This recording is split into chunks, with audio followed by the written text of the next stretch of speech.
The end of time.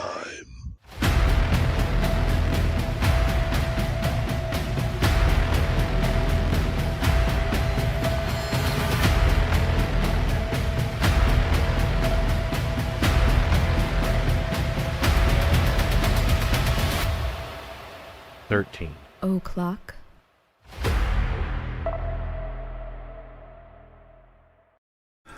Hey everybody, what's going on? It's Wednesday once again, and here we are. Yep. We're gonna get drunk and talk about Prohibition. I already kind of am drunk. He's been out partying Yeah. with other women. Yeah. At the bar today. I gotta do what I gotta do. At the biker bar today. Yeah. I was at the Oasis.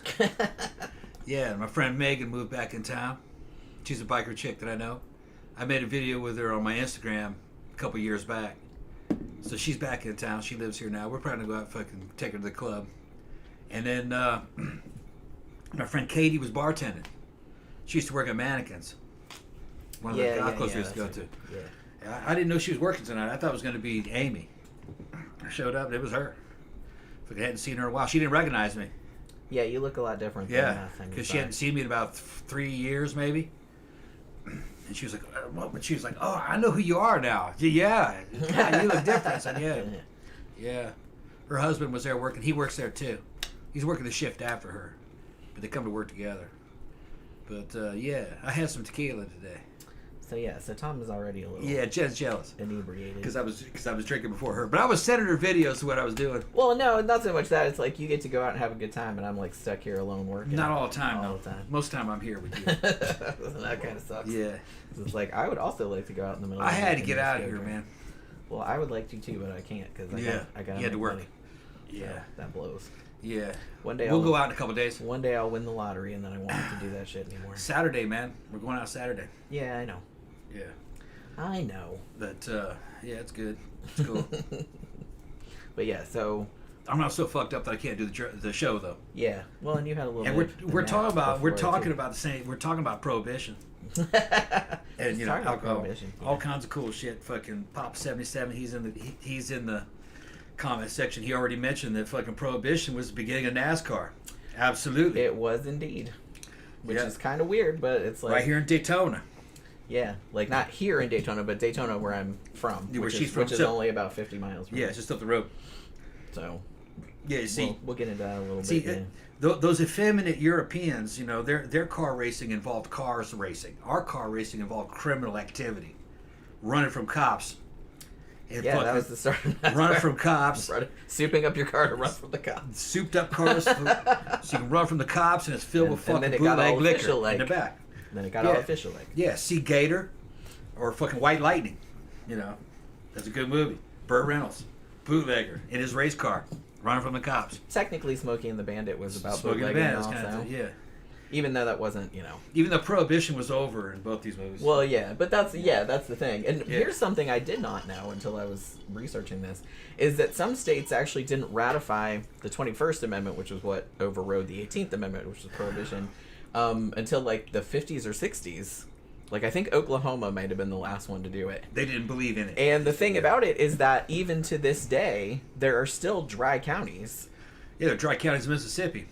Yeah, like particularly in the South and the Midwest, there are some counties where you can't buy alcohol. Yeah, but usually you can go to the next county and buy it, though. Yeah, in Mississippi, the dry counties, you can buy alcohol in Mississippi. You just in those counties, you cannot sell hard liquor, only wine and beer, and you can't get a hard liquor permit in those counties. Now, other counties you can. And it was always virtue signaling. It's kind of crazy. Yeah. In this day and age. It's virtue signaling. It was just religious people trying to keep the bad people out. That's how they would. But those people are all dead. I don't think any of those counties are dry anymore. They're all dead. Yeah. I mean, the thing about it is that I think technically some of them are still dry counties. I don't know if it's really enforced or not to any great degree. The thing about Prohibition, like, the actual Prohibition, was that even though selling, distributing, transporting, etc., alcohol was illegal, drinking it was not illegal. Yeah. So... And I don't think possessing it was illegal. Yeah, so there was, like, workarounds. Yeah. which is one of the many reasons why it was a horrible failure, Yeah. like all around. Just because, not only because there were so many workarounds, but just because there was no way to enforce it. And the thing about it is that they were like so head up to pass the amendment, but they didn't want to fund anything to enforce the amendment, so you couldn't enforce it.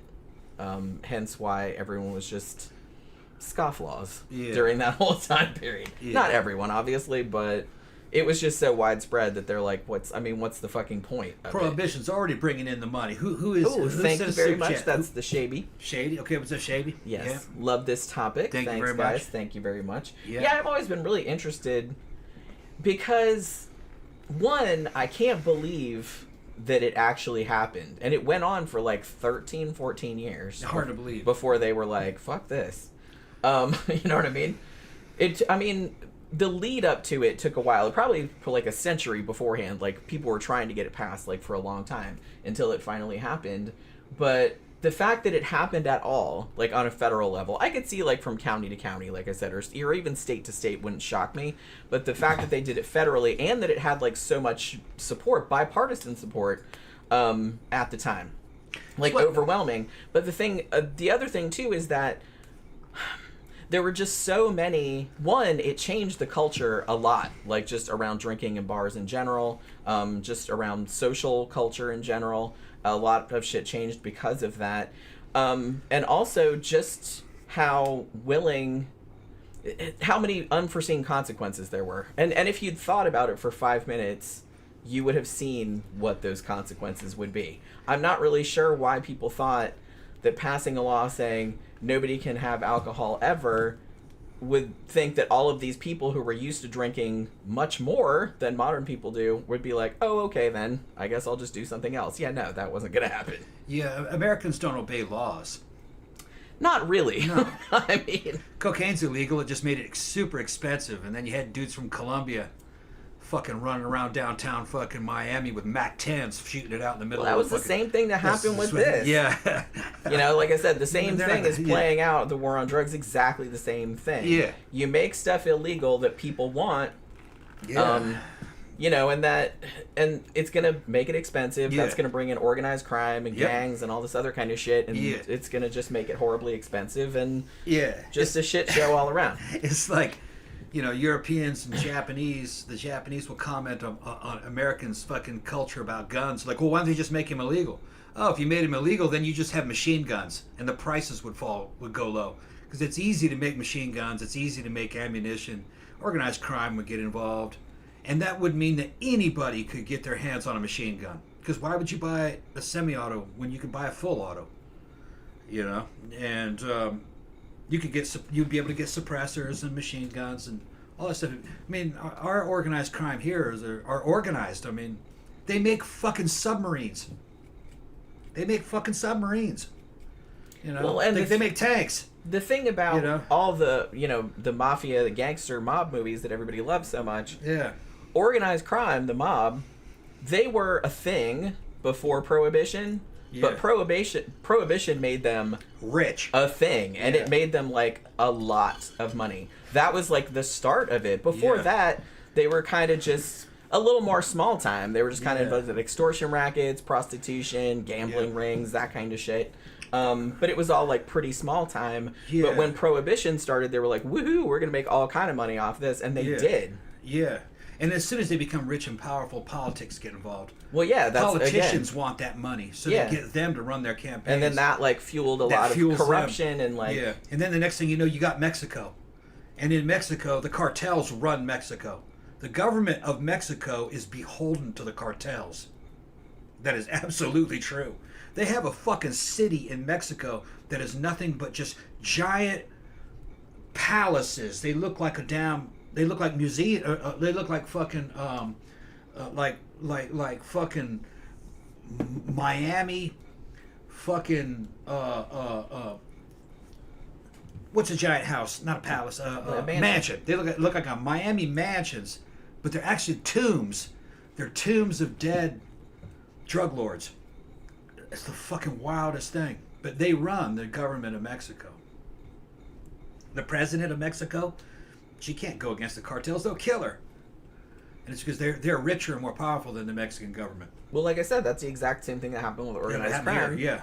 In Prohibition, is like the gangsters got so rich and powerful and had so many politicians in their pockets. Yeah. And if anybody came out and said anything against them, like, they would just fucking shoot you. Kill you. And you can say, well, I'll die for what I believe in. But what about your family? Because they'll go after your kids. Yeah, because sometimes they go your after fucking families. relatives. They go after. You can't watch all your family members. They'll come after every fucking one of them. Yeah. Because they don't play by the rules. Well, yeah, they're Rules are for criminals. Rules are for weak white people. They're criminals. These are. If you're already a criminal, I mean, You're it's a easy criminal, to you just don't kind give of a shit ramp about up any of and that. do more criminal shit. Because it's Yeah. like, what are they going to do? Jail me again? Yeah. Execute me again? Yeah. No. So it's better to keep things legal but controlled. That's what I mean. That's why I'm a big That's- advocate of legalizing all drugs, legalizing sex work. Prostitution, all sex work. And just legalizing Yeah. it, taxing it. Drugs, guns. I mean, it's a all this- huge source of revenue, for one thing. Yeah. And it would get crime largely out of it. Yeah, you illegalize, you ban all that stuff and then legalize it. You're just giving it to the mafias. Because people still want it, Yeah. and they're going to get it somehow. Yeah, the reason why Japan is safe is because their culture. Okay, you could drop airloads of fucking millions of guns on top of Japan, and the crime rate wouldn't spike at all because those bitches would pick up all them guns and turn them into the cops. They wouldn't do it here, not here. That's just not gonna happen. It's a different culture. The people, and the North American people, Central American people, and the South American people are fucking wild, and a lot more wild than Europeans. More wild. I don't know about that. Yeah, no. The Europeans are not as wild as us. Fucking, I would say the only thing close would be fucking. Only people more lawless than us would be the Afghans. Those motherfuckers don't have laws at all. They'll do some shit over there that's just not even acceptable here. Afghan, Pakistan, it's the tribal regions. Yeah, Papa77 points out when I was talking about dry counties a while back, he says you can't drink or buy Jack Daniels in the county it's made in. Yes, that is true. It's made in Tennessee, but the county it's made in is a dry county. That's funny. So you can't buy it or drink it there. You would think that Which is kind of hilarious, but it's just I don't know why they never overturned that, but you would think that the mind people debating. that thought that way would all be long dead by now. That's like my grandparents' generation. No, there's still a lot of idiots that think like that nowadays. I hate to tell you. Yeah, Tammy was talking about that movie Lawless. We never did get around to watching it, but because we got so into Farscape that Yeah, we got a bunch of Farscape to that I watch. was like, still we've been binging that. Yeah. But I do still want to see that. I've seen like clips of it and everything. I meant to watch it like before When's it taking place? the show. What kind of It's movie? during. I think it's during Prohibition. It He's a is? bootlegger or something like that. All right. CB said I drank a whole bottle of JD in one night, was very, very drunk and had a cry, and slept full until 4:30 p.m. the next day. Wow, a whole bottle. That's quite something. Yeah, but he's British. That's true.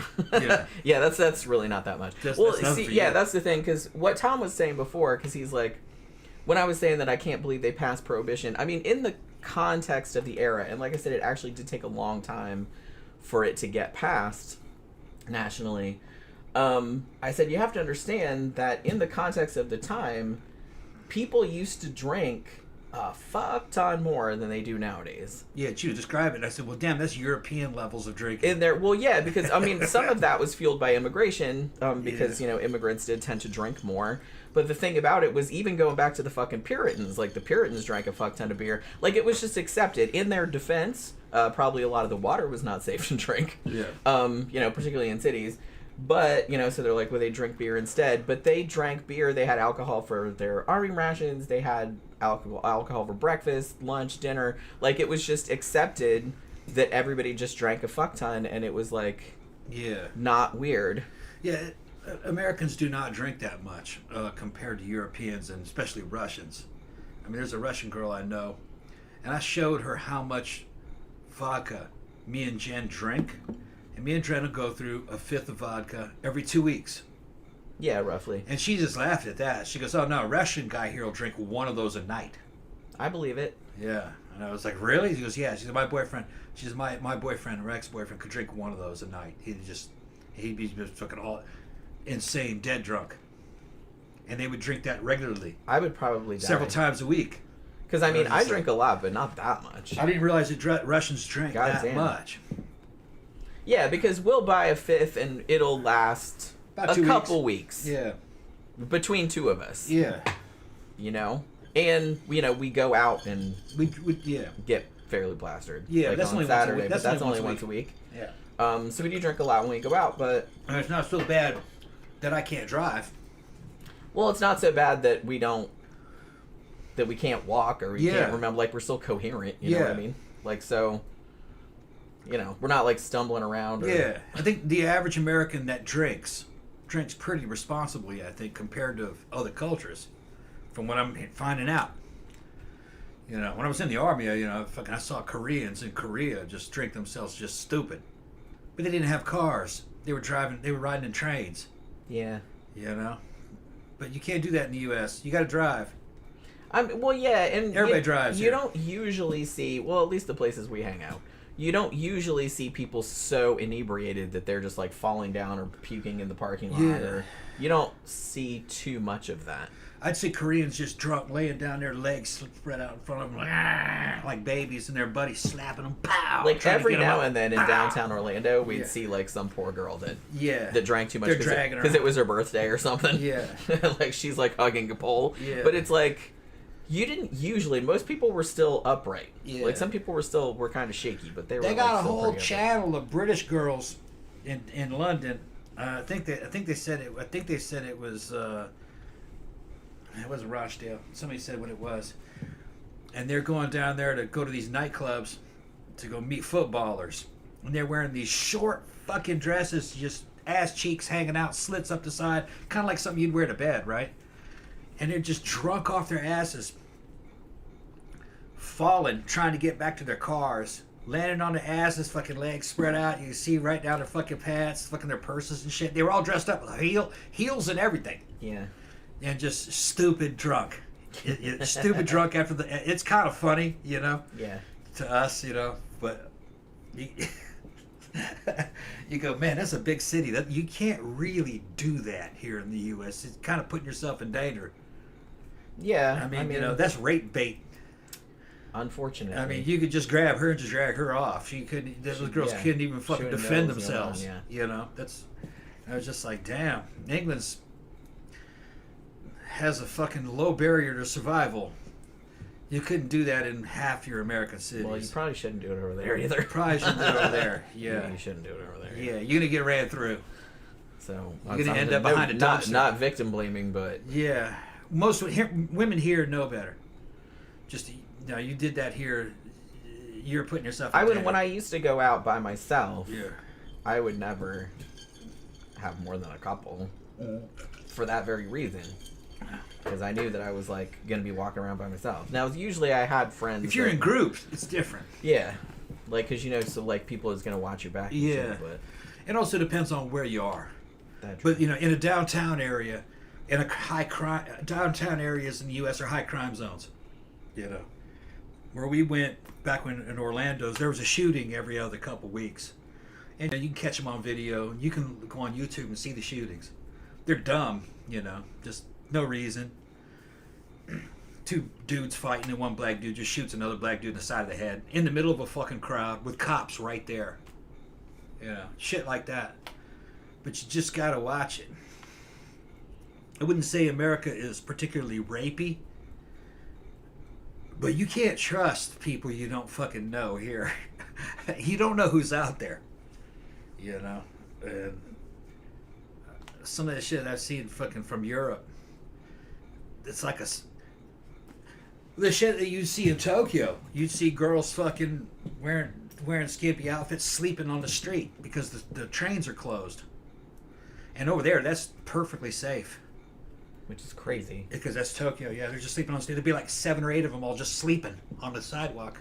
That must be nice. Dressed up in their That you fucking could little just see club that clothes. and not worry about it. Yeah, they're just not even worried about their purses here, behind bro. their head like bums. No fucking way. They're all fucking, they're in little hot club outfits and shit. That's a good way to get They're yourself just murdered and people are over like, here. what the fuck is going Raped on? and And, they're like, murdered. and the comments are like, well, the train's not running. They're just trying to sleep, and when the trains will come For on, the train in the morning. the yeah. train at 5:45 or 5 Yeah. o'clock will come on. They're just waiting for that. You're Yeah. like, oh, okay.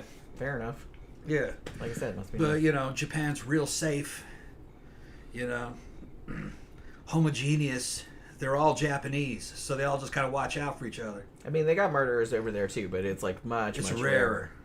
And the murderer some of the murderers that did have, they were Japanese guys who were killing white hostess prostitutes. Remember that guy? Yeah, that was one of them. But some of them did kill Japanese women, they do Japanese girls too. Yeah, but like I said, it's so uncommon. It's rare, very rare. That it's like, and he was probably don't have to worry about killing it. those white girls by accident, drugging them up. And they were dying. You know, they didn't all die, but some of them did. Tammy says, when I was in my early 20s, I worked at the Jersey Shore, and there were Irish kids working there for the summer. They drank every night like the beer was water and would show up at work the next day fine. Yeah. When I was in the UK, I was, frankly, pretty shocked. Yeah. People would just drink all day like it was nothing. Yeah, I dated an Irish girl from Cork. Her name was fucking Fiona. Fiona O'Shea. She was cool, but I couldn't hang with her. That lasted about a month. It's just bad drunk, man. You know. She'd be all right until she was just drunk, and she all of a sudden go, "Fuck you!" Like what? Fuck you! Fuck you! Like, and then she'd drink you underneath the fucking table, and then she'd punch you. You know? Well, that's nice. I was just like, you know, get away from me, you motherfucker. You know, I was like, what are you talking about? And then, come on. I'm trying to pull her out of the plane. No. So she wasn't a fun drunk. No. Well, she was fun drunk until she got to the point where she would, until it wasn't fun anymore. Yeah, fuck you. Until it was just fuck you. And then she'd be underneath, she'd fucking fall on the ground, and then she wouldn't want to come off the ground. Okay. And she worked in an office. She was like a so-called civilized person. Worked in an office. Well, sometimes those are the worst ones because they get tired of being civilized all week and just want to let loose, you know? Yeah. I get it. She was wild. That's pretty funny, though. It wasn't worth it, though. Yeah. Yeah, that was in Boston. Boston had people from Ireland going there, moving in there. Well, yeah, they have a big Irish population. Yeah, and there's an Irish-American population there, too. They didn't get along, though. Very, very large. The real Irish people and the Irish-Americans didn't like each other. I don't know why. I can see that. She was like, oh, fuck them, they're not Irish, they're Americans. You know, that kind of shit, you know. Yeah, Irish like people really into that shit. Irish people in Ireland get very... Yeah. I don't know about irritated. They seem very amused by, like, Americans saying there's, like, you're not Irish. You weren't born here. Yeah. You know what I mean? Which is true. I get it. But you know what I mean. Well, they just think they're special. But then everybody thinks but then they move to the whitest parts of fucking the United States where it's mostly like Scots-Irish and fucking Irish, because there's a lot of Irish outside Ireland, you know, and they're just that same stock. Me and Jen are of an ethnic group called Scots-Irish, which is a southern ethnic group, and it's a mixture of the Scottish and the Irish. But, you know, fucking our ancestors were forced to fucking integrate quickly, and if you had an Irish name, you had to get rid of that. So you'll have an English sounding names because fuck, you didn't want to be Irish. It was like scum. You know? Yeah, they were pretty discriminated against.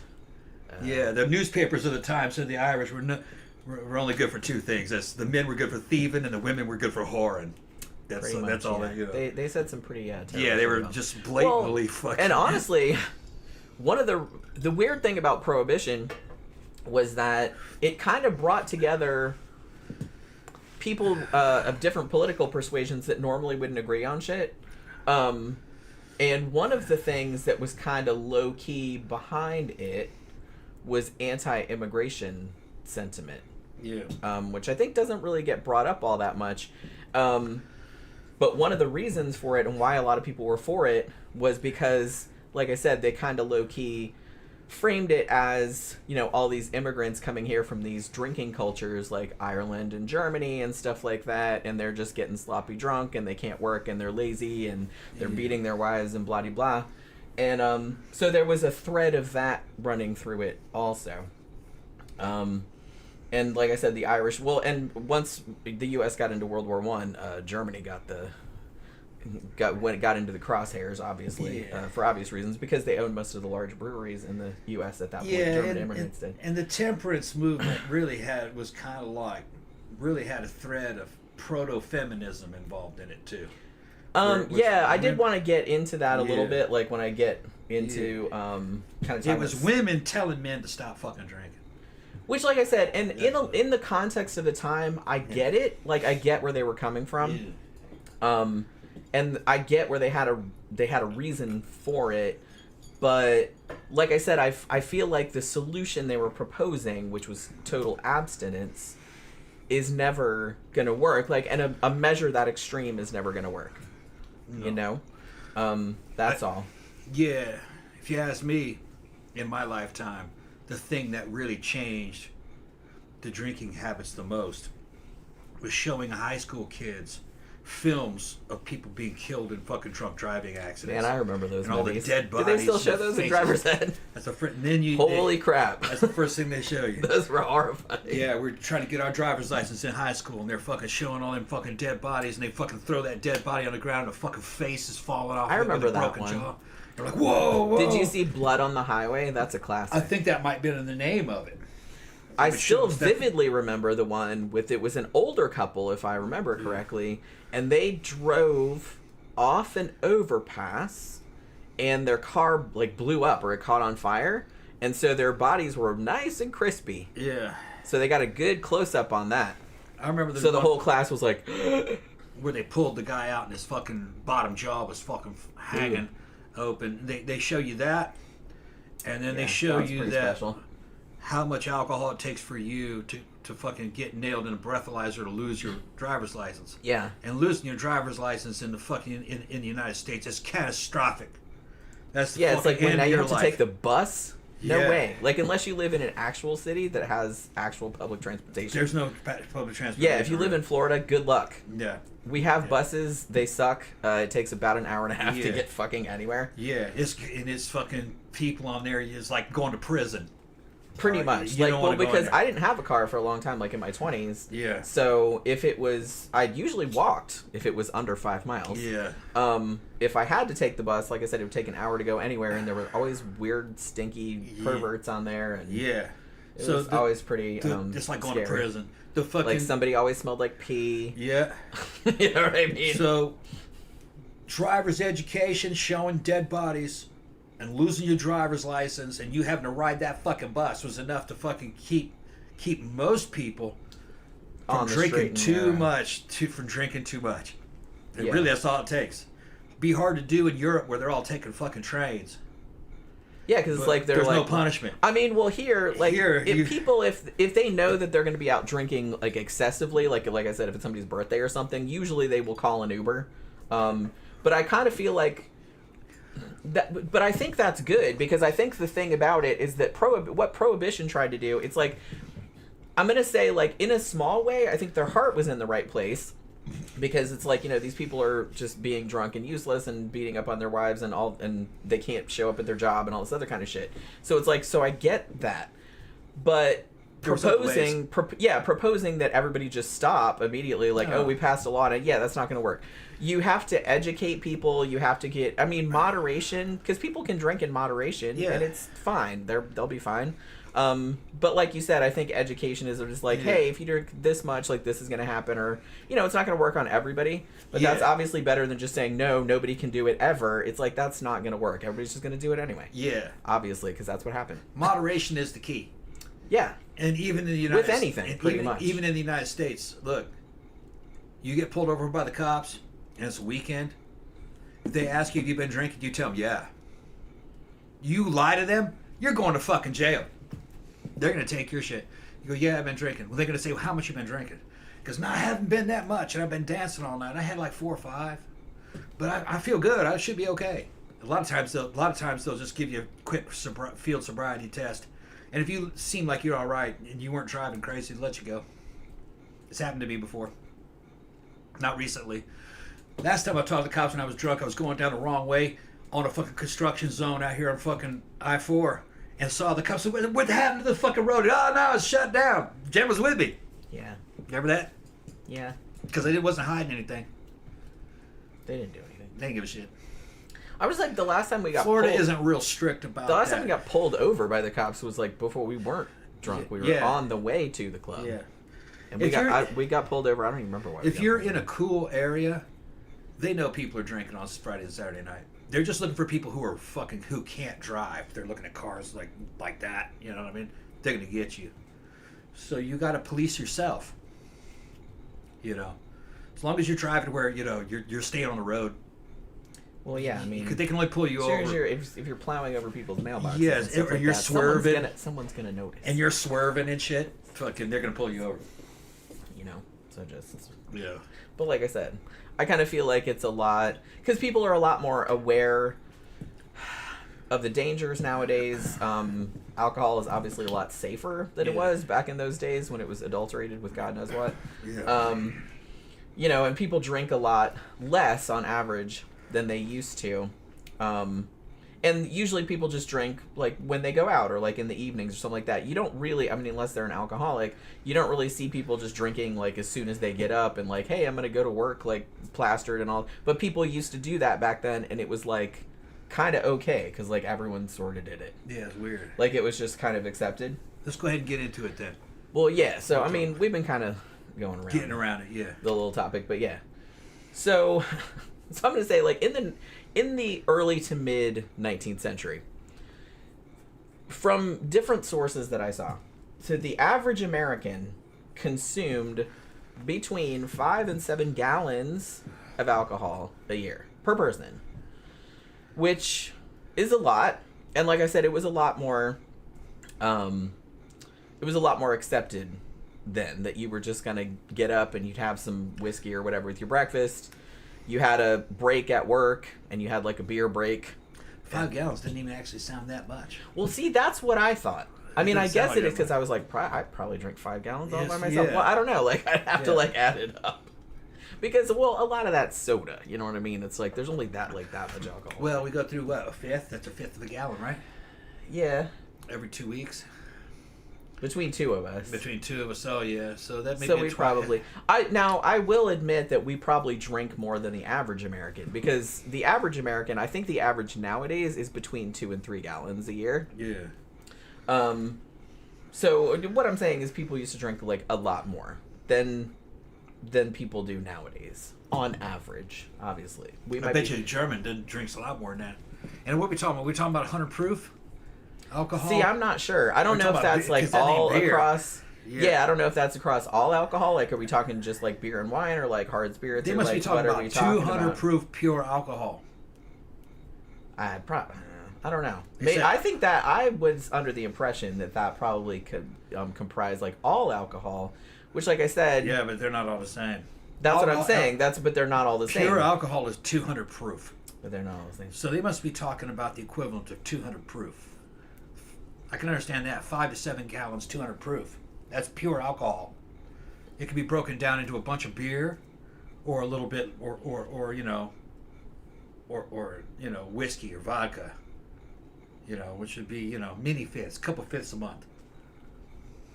Yeah. I don't know. Like I said, I'm willing to concede that we probably drink slightly above average for the U.S. Yeah, I think Europeans still outdrink us by a significant margin. But in general, Americans drink about a third less, or they used to drink about 3 times more on average than they do nowadays on average. And it was just kind of accepted. Like I said, so Tammy says, yum, whiskey and cornflakes. Yeah. No more corn liquor on my total for breakfast. That was a line from OST that I just remembered. But yeah. Well, my boy's Gramper's in. What's up, Gramper? Yeah, I just saw that. Yeah. I just saw that.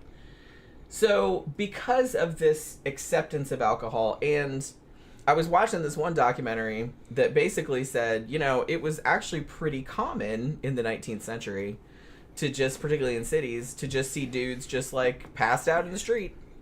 Like, and everybody's just like, yep, that's what happens, Yeah. You know what? I kind of feel like, this might be a weird thing to say, but I kind of feel like, at least in popular media, and so I'm saying, like, maybe in the culture at large, I kind of feel like being a drunk was almost kind of like funny. Like, probably up until the 80s.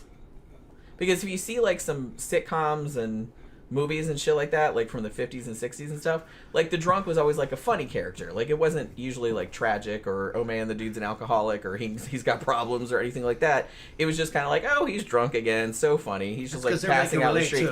Yeah, and so I think it was like a lot more accepted. Yeah. That it was just like not that bad or like not that harmful. Everybody knew somebody was like that. Yeah, that's what I'm saying. Yeah. So I don't know. But the thing about it, so during the 19th century, because alcohol use was so prevalent, there was a movement toward getting people to stop doing it, and it largely came from, not entirely, but it largely came from women, largely religious women, because they were, in some sense, kind of feeling the brunt of, you know, their husbands are at the bar all night spending all their money. Hanging out with hoes. Giving them STDs, probably. You know, not showing up to work because they're too drunk and all this other kind of shit. So, you know, sometimes the domestic violence would go along with it. So you could see how women were just kind of like, they were kind of sick of it. And so they wanted to do something about it. Now, obviously, until the early 20th century, women could not vote. But they kind of organized in other ways. I will say, though, that until the late 19th century, there wasn't really an organized... the temperance movement did probably start maybe formally in the early 19th century, but it didn't really catch on and get organized until, like, the late 19th century. And it kind of got more popular, less popular, just kind of went in and out, you know, and would kind of make some inroads here and there, like in a various state or a county or whatever, but then it would just kind of go back to, because everyone's just used to drinking all the time, you know what I mean? Now, during, starting in the 1870s, you know, the temperance movement, like I said, got a lot more organized, and some of them also started joining up with reformers for other things, and this is kind of where they kind of became involved with the early you know, suffrage movement, like for the women's vote, because, and like I said, I could understand that too, even though it seems weird in hindsight, because they seem like opposed, but women they didn't have a voice, and they're just saying, look, like, our bum husbands are just using all our money and beating me up and shit like that, and I'm kind of sick of it, and I can't vote, and I don't have a voice, and so it kind of seemed like it went together.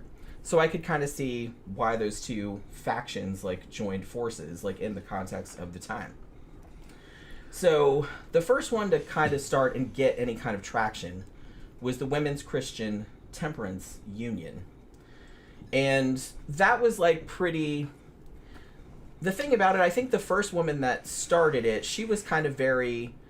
She wanted to be more broadband. She wanted to go, like, a lot of issues, not just prohibition, but... You know, like I said, like women's rights, like various other things, other kind of reforms. But it seemed like a lot of the other women wanted to just focus on prohibition. They just wanted everyone to kind of stop drinking. And it kind of made some headway. But honestly, the march toward prohibition didn't really start getting really heated up until the men stepped in, you know, and did some shit. And started the Anti-Saloon League, which was super focused on just completely outlawing alcohol altogether. And they kind of started, like I said, in the late 19th century and ended up becoming, like, really, really popular, really, really powerful. I wanted to mention here one of the early... And she's quite famous. Like, I remember even, like, learning about her in school. One of the early prohibitionists, I guess if you want to call her that, or temperance movement people, was Carrie Nation. Like I said, I remember learning about her in school. She was this old lady. Now, she was a big woman. She was, like, 6 feet tall at a time that women did not get that height, generally. And she seemed like this sweet old lady. She was very religious. But her nickname was Hatchet Granny. And she was so devoted to prohibition that she took to... At first, she would take, like, bags of what she called smashers, aka rocks, to saloons, and she would just go and, like, throw rocks and just, like, break shit. You know what I mean? And because she was an old lady, I guess, like, a lot of people didn't really want to do anything. You know what I mean? They're like, It's like grandma, you know? They didn't really do anything. Wouldn't work today. And then evidently, like, her husband said, well, you should take a hatchet instead. She's like, that's a good idea. Like, I think I'm going to do that. So then she would take a hatchet and start, like, breaking up. And people would let her do it. Like, I thought that was really weird. Like, nobody just, like, fucking tackled her. So they would break up people's stock in their bar. Yeah. And I'm just like, now they would just shoot you in the face. Amazing what nowadays you get your ass beat for that. They're like, we don't care if you're an old lady or not. They don't care if you're a woman. I guess they were just kind of like, it's an old lady. We can't. You know what I mean? But nowadays, they'd be like, I don't care if you're an old woman. Yeah. You'd get fucked up today. Yeah, you definitely get fucked up. I don't understand if that. you walked in and did that. I wonder if that maybe didn't actually happen. Maybe she was something out of propaganda. No, she's a real person. Yeah, but maybe she didn't actually do that. No, it's very documented. Yeah? It's very documented. And actually, saloon owners all over the country, because she traveled all around, different time, I guess. they put up signs, all nations welcome except Carrie. Yeah. Like, and one bar put it up, and then, like, other saloon owners saw it. It's like, man, I like that. Can I have that? And it's like, so he made all these signs, like, because nobody wanted her in there. You would think that they would have had guys ready to defend the stock and just grab. Yeah, I'm not really sure why they did it. Like I said, yeah. I guess the fact that she was an old lady, like, worked in her favor. Yeah. And like I said, she was kind of a big fucker too. She was like 6 feet tall. So maybe in real life she was like super intimidating. I don't know. She doesn't look super intimidating, like, from pictures of her. But yeah, just the fact that she could just, like, walk in there. Yeah. And, like, all these dudes would just cower. Like, while she just went and Yeah. just, like, fucked him. Like, I don't know why, like, a bunch of dudes were just like, get her, you know, and just, like, tackle her. I don't get it. Like, because that's what would happen now. Like I said, they don't care if you're an old lady or not. No. But like I said, maybe they had a lot more. No. Plenty of videos there on fucking Twitter of girls getting knocked the fuck out by dudes. Well, shit, I saw one the other day that took place in some, like, retail store that we don't have, of, like, two old ladies fighting each other over God knows what. I don't know what. You know what I watched today before I went to the fucking biker bar? What's that? Female bare knuckle fighting. Oh, yeah? Yeah, it's wild, man. British girl got her tooth knocked out. Fucking little redneck chick fucking knocked her tooth out. It was fucking wild. And I mean, when they're done, they're beat up. Well, and you're like, man, and I was thinking, man, in the 90s, this shit wouldn't have flown, man. They would have said, this is illegal, but man, they're hardcore now. And they had dudes that were bare knuckle fighting too, but I was just watching these women beat each other up. Yeah. Well, like I said, if they weren't... and afterwards, they're like, yeah, they love it. Knocked that one chick's tooth out. I'm not mad about it. It's like, you know what I mean? Yeah, her husband was her trainer. Some women are not delicate little flowers, and they just want to do that shit. So even though they only weighed 100 pounds. Just let them do that shit. They weighed like 115 pounds. They know what they're getting into. Yeah, knew exactly what they're getting into. They're adults. They liked it. Yeah, she was 41. Yeah, so... And they're fucking fighting. I mean, I don't want to get my face pushed in, but... Well, I wouldn't mind punching somebody else, but I don't want to get... They were tired. And what's funny is that fucking after the fight, they just fucking loving on each other. Those two women. And they're like, it's just a match. Yeah, just a match. Just like any other thing. Yeah, these girls are going to fuck. Maybe they would later. They were married, but you know, that anything could happen. But they were in a sisterhood. They were like, they were like, you did so good. You know, I can hear what they were saying. You did so good. Girls are so supportive. Yeah. They beat the crap out of each other. It's like, I love you, baby. Yeah, and fucking eyes you all did so fucking awesome. eyes fucking out. Looked like fucking one girl had her teeth missing and shit. Knocked one of her tooth out. And I was like, I couldn't understand how she got her tooth knocked out because none of those blows looked powerful to me. Because they were just so tired. Yeah. You know what I mean? You get really fucking tired. It's only 5 rounds, too, they went through. But they were just like... knocked that girl's tooth out, though. Yeah. And more power than what it looked like, I guess. Yeah. Like I said, I don't have a problem with it. You'd like it. I'll show it to you. Well, like I said... it's kind of cool.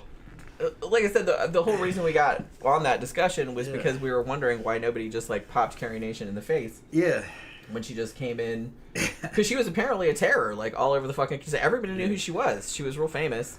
And so she'd come in your saloon and everybody's like, oh, shit. You know what I mean? It's like, what, all the dudes would, like, hide under the tables or what? It's an old lady. Like I said, you could just... she's got a hatchet. That's bad. They must have seen her as an authority figure. Maybe so. Maybe they saw her as like a moral authority. Like a moral authority. She was religious and like a preacher type. And they were like, "Oh, we're in trouble. We're going to hell," or something like that. Maybe that kind of thinking was like a lot more prevalent back then. Yeah. So it's like some old lady with rocks and a hatchet could walk in, and everybody would She start preaching. would just like yeah. cower in fear. Which, like I said, nobody would do that nowadays. They didn't have thankfully. The drinkers didn't have the moral authority to go, fuck you, bitch, get out of here. We like drinking. That's what we have today. Well, yeah, everybody was just like, We got all off. kinds of street preachers, and it's like, fuck you. Like I said, some people think that's like degeneration. I don't think so. I think it's quite the opposite. No, it's been around for thousands of years. It's not going anywhere. I think it's quite the opposite. Yeah. Like I said, I wouldn't kowtow to like some crazy old lady that came in with a hatchet and was like, this is my bar, bitch. No. You gonna pay for all this shit? I'd have her stupid ass arrested. It's all in the way you look at things. And, you know, you have some people, you know, that they're, because of their religion, they're going to be high and mighty, you know. They can get away with certain shit somewhere, but it wouldn't fly here, you know. Like places in Europe, you have Islam is starting to move in, and they're throwing their weight around. They're trying to close bars down. Yeah, I'd like to see you do that here in fucking Miami or Orlando. They don't give a fuck that you're Islam. They'll shoot you right the fuck up. On video. You know. And it's easy for somebody to throw their religion around when they're not going to get killed. You'll get killed here. Yeah. Because they're killing people for less. If you actually went down there and tried to stop that partying, you'd get killed. Then the fucking drug cartels would get involved. No. The fucking... the Mexican mob would destroy Islam. Because they're Satanists. They're literally Satanists. They boil children alive and make the parents eat the child to keep the other child from getting killed. That's how fucking ruthless these dudes are. Evil wins in America. Basically. Depending on how intelligent it is. Gramter says Marilyn Rice Cup's 54th birthday is today. Yeah, I know. Oh, you already wished her a happy birthday? Yeah, I did. It was kind of an automatic thing. Thing. So she's a couple years older than I am. Yeah. For a good time call, 9761 says, "Women are terrific. I wish they were real." That's one of the funniest comments I've had in a while. Me too. I also wish women were real. Sorry, I thought of another MST sketch about Crow doing a thing about women that how like they would talk, and he talked about them like they were Bigfoot, like they didn't really exist, and it was like that just tickled me for some reason. So I don't get why Carrie Nation became so powerful. She was kind of a little bit before Prohibition, because she actually, I think she died in 1911, so she was kind of one of the ones that kind of got the movement going, like prior to it getting passed. Because like I said, it was a long road, like up to Prohibition getting passed. So when the Anti-Saloon League was formed in 1893, that was actually formed by a dude named Howard Hyde Russell, who I think was a Protestant minister, and a dude named Wayne Wheeler. Now again, Wayne Wheeler, you see a picture of the dude and he just looks real nebbishy. But apparently he got so politically powerful that people were like fucking terrified of him for some reason. And he was one of the ones that really, I don't know if I'd say he was solely responsible for Prohibition, but he was like one of the big voices in it, like one of the dudes that was most responsible for it, you know what I mean?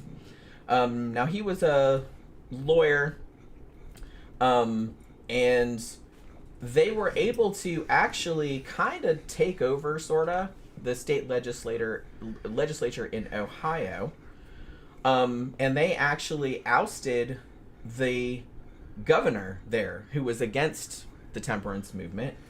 They got him out, like just through political machinations of various sorts.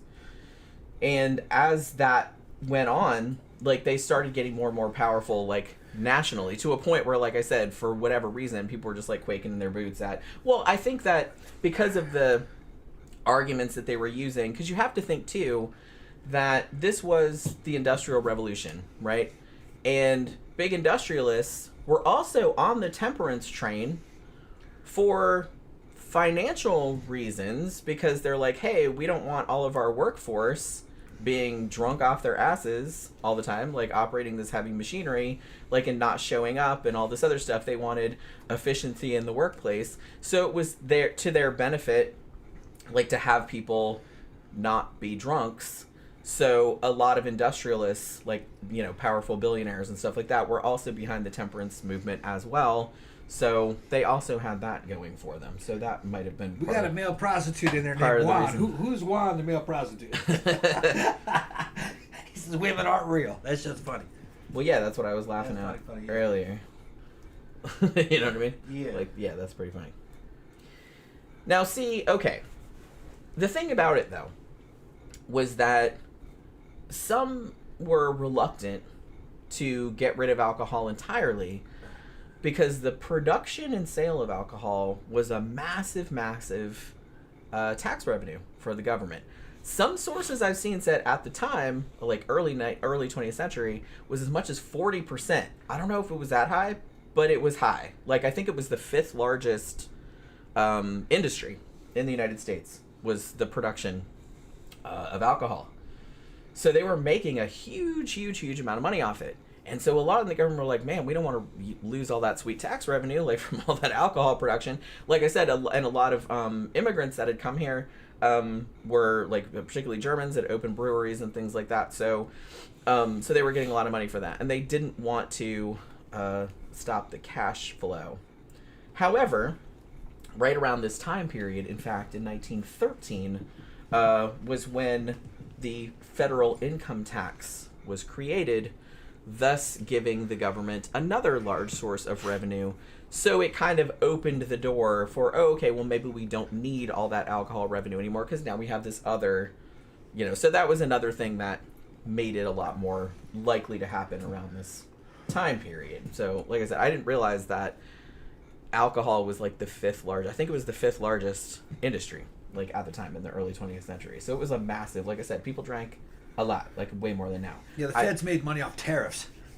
Well, it was like they made a lot of money off the tax revenue for it. So it was just kind of like, I didn't realize it was that much. It was so much that they're just like, yeah, no, we don't want to shut that down. There wasn't income tax till later. I just said 1913. Yeah. They're talking about getting rid of that again. 1913 is when they started it. Like I said, and that was kind of why they said, okay, maybe you don't need the tax revenue because we have this other thing. So because of that, the Anti-Saloon League said, okay, well, here's our chance, and now we can push for a nationwide ban. Because now we have this argument, hey, you don't need the money from it anymore, you have all this other money. So for the next, 6-7 years after the federal income tax law was passed in 1913, Wayne Wheeler in particular was instrumental in pushing for a national prohibition. And like I said, he wanted a complete prohibition. No alcohol made, sold, drank, nothing. And he also kind of hooked it with, again, the women's right to vote. So he put those two things together, which, like I said, the Women's Christian Temperance Union had also done that to a degree, but he probably did the right thing in pushing for that because that was kind of going to happen around this era anyway. So he kind of linked it to that, and that was very successful for him. So now in 1914, because it took a while for this to happen, you know what I mean, because it's the law, it takes forever. So the U.S. House, they approved the Prohibition Amendment in 1914. They had a simple majority at that time, but like I said, it wasn't technically an amendment yet because it still takes a while. You have to have I think it's a 3/4 majority, like states have to ratify it, something like that, before it can be an amendment. Because it wasn't going to be a law, it was going to be a constitutional amendment. And that's what they were pushing for because they said, look, a constitutional amendment has never been, revoked. So they thought that it was going to be permanent, so that's what they were pushing for, not just a law. Now, right around this time, 1917, as I sort of alluded to earlier, the U.S. entered World War I. Now, because of that, the temperance movement and prohibition gained even more acceptance because, one, they needed grain and stuff like that to make food, for the war effort, things like that. And again, it was an efficiency issue. We don't want all our soldiers over there fighting, being drunk off their asses all the time. There is that. And there was also the anti-German sentiment, which was pushed really hard, particularly by the Prohibition movement, because they were the owners of the largest breweries in the United States at the time. And so they were trying to paint drinking beer as un-American, unpatriotic, you're siding with the enemy, that kind of shit. So that was also probably a big help also. So there was that also going on. Now, during World War I, the 18th Amendment, Prohibition, was approved by 2/3 majority of both houses of Congress. That was in December 1917. And then, as is the usual thing, the amendment gets sent to the states for ratification, and it has to be a 3/4 majority, and they give you like a certain amount of years for all the states to do it. I don't remember I think it was 6 years, if I remember correctly. But as it turned out, it didn't really need that much. It was, at that time, it would have been 36 out of 48 states needed. And this majority was achieved in January of 1919, not too long after the ceasefire in World War I. And then later on that year, Congress passed what was called the Volstead Act. Now, this was named after a U.S. representative named Andrew Volstead from Minnesota, and he was a big prohibition advocate. Now, this law prevented the manufacture, distribution, or sale of any beverage with more than 0.5% alcohol. Now, initially, a lot of Americans, even people who were pushing for prohibition, thought that it was just going to be hard liquor, that it wasn't going to be beer and wine too. But when the amendment was passed, they were like, nope, surprise, it's also beer and wine. There were some exceptions.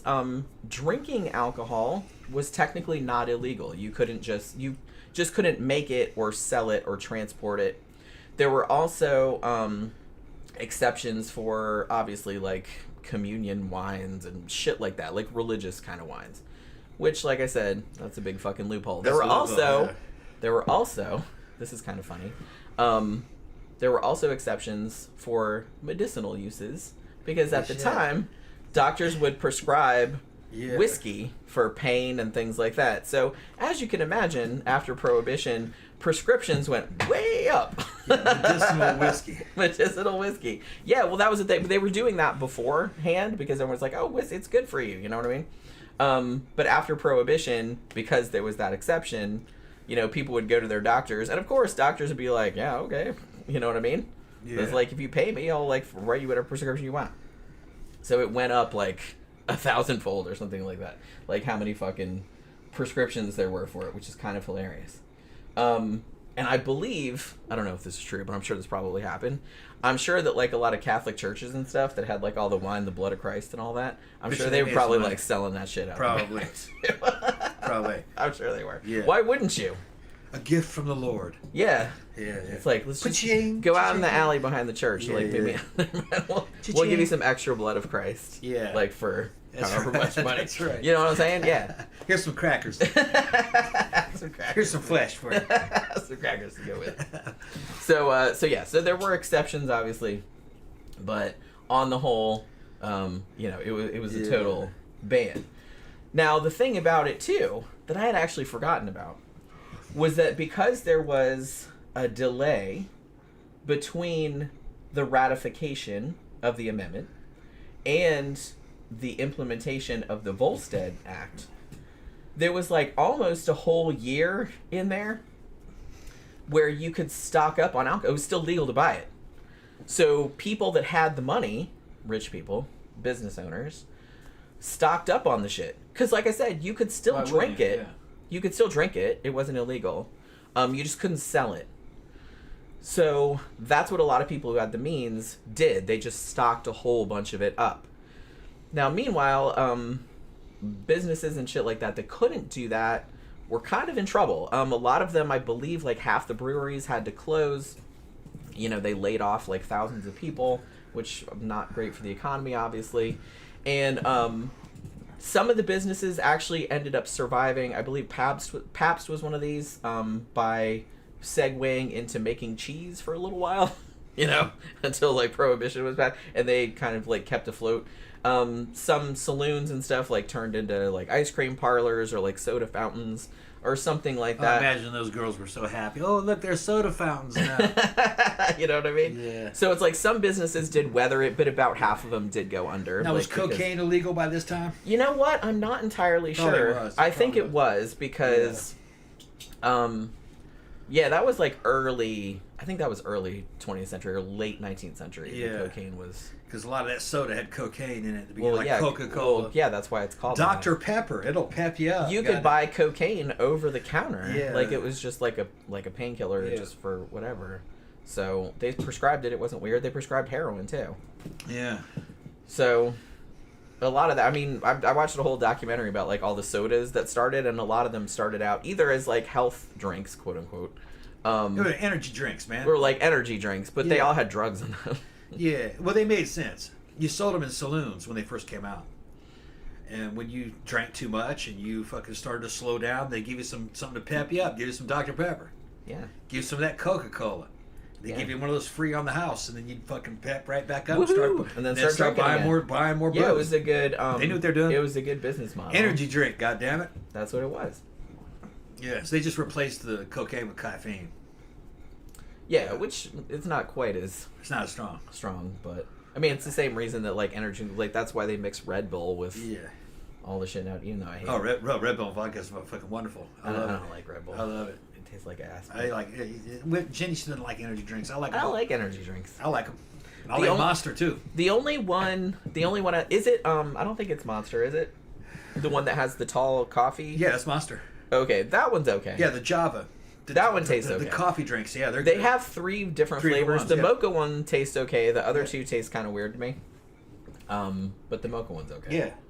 But I generally wouldn't buy it. I mean, if I'm gonna buy The coffee, only thing I would bad. rather just buy. The only thing like, wrong with regular. those damn energy drinks is the price. They're too fucking expensive.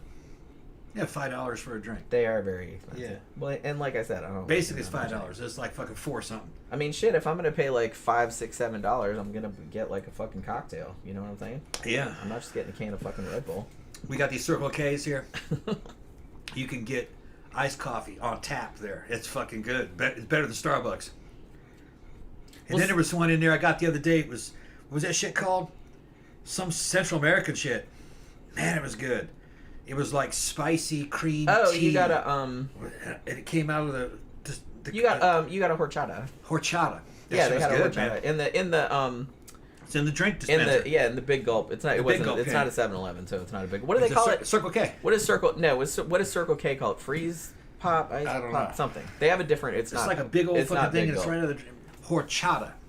Well, yeah, most people know what a horchata is. No, that's a Central American thing. I know, but it's pretty widespread here. I've seen them lots of places. Is horchata up north? If you're up north, fucking grab. There's you know what a horchata is? I don't think so. That's just because Florida's fucking so heavily Hispanic. It's good though. Kind of reminds me of Indian spice chai. Yeah, they are good. Real good. Tammy says Monster Javas are only $2.50 here. Oh yeah, yeah. Yeah, I don't know how much they are here. Like I said, I think don't. they were close- they were- I don't buy them that often. I thought they were almost $5. Yeah, I don't think they're that much. I mean, But I get the real big ones. When it's like that big. yeah, around one Rienda time. says I like the horchatas from the fountain machine. They are surprisingly. Horchata, yeah. They are surprisingly good. Very refreshing. What state are you in? What state is that? Because we got one at a Circle K, like in fucking Circle K in Florida has it. Eustis, Florida. Yeah. Yeah, Rienda said it's cinnamon.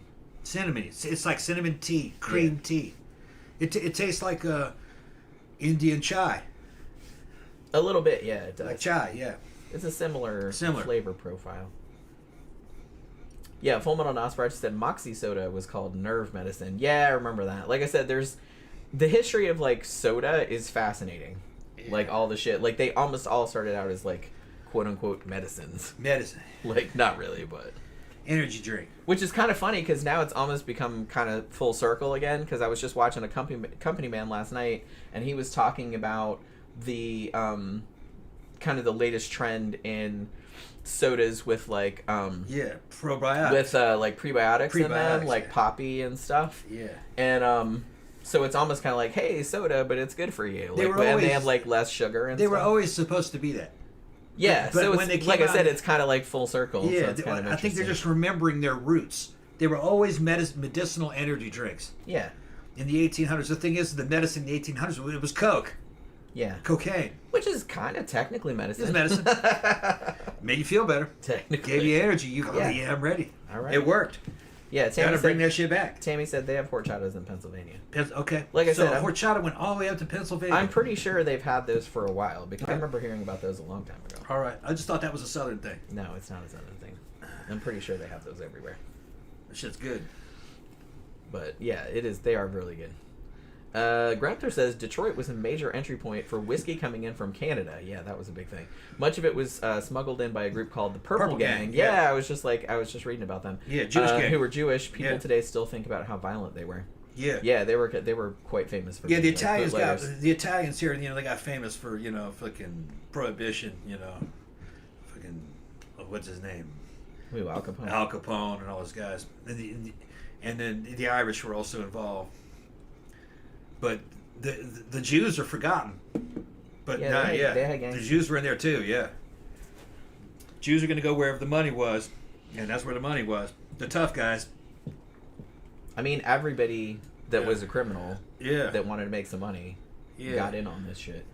The thing is, though, is that Prohibition mobster bootleggers at the top, the guys who were actually running the businesses, not talking about the torpedoes, the enforcers, or the guerrillas, or anything like that.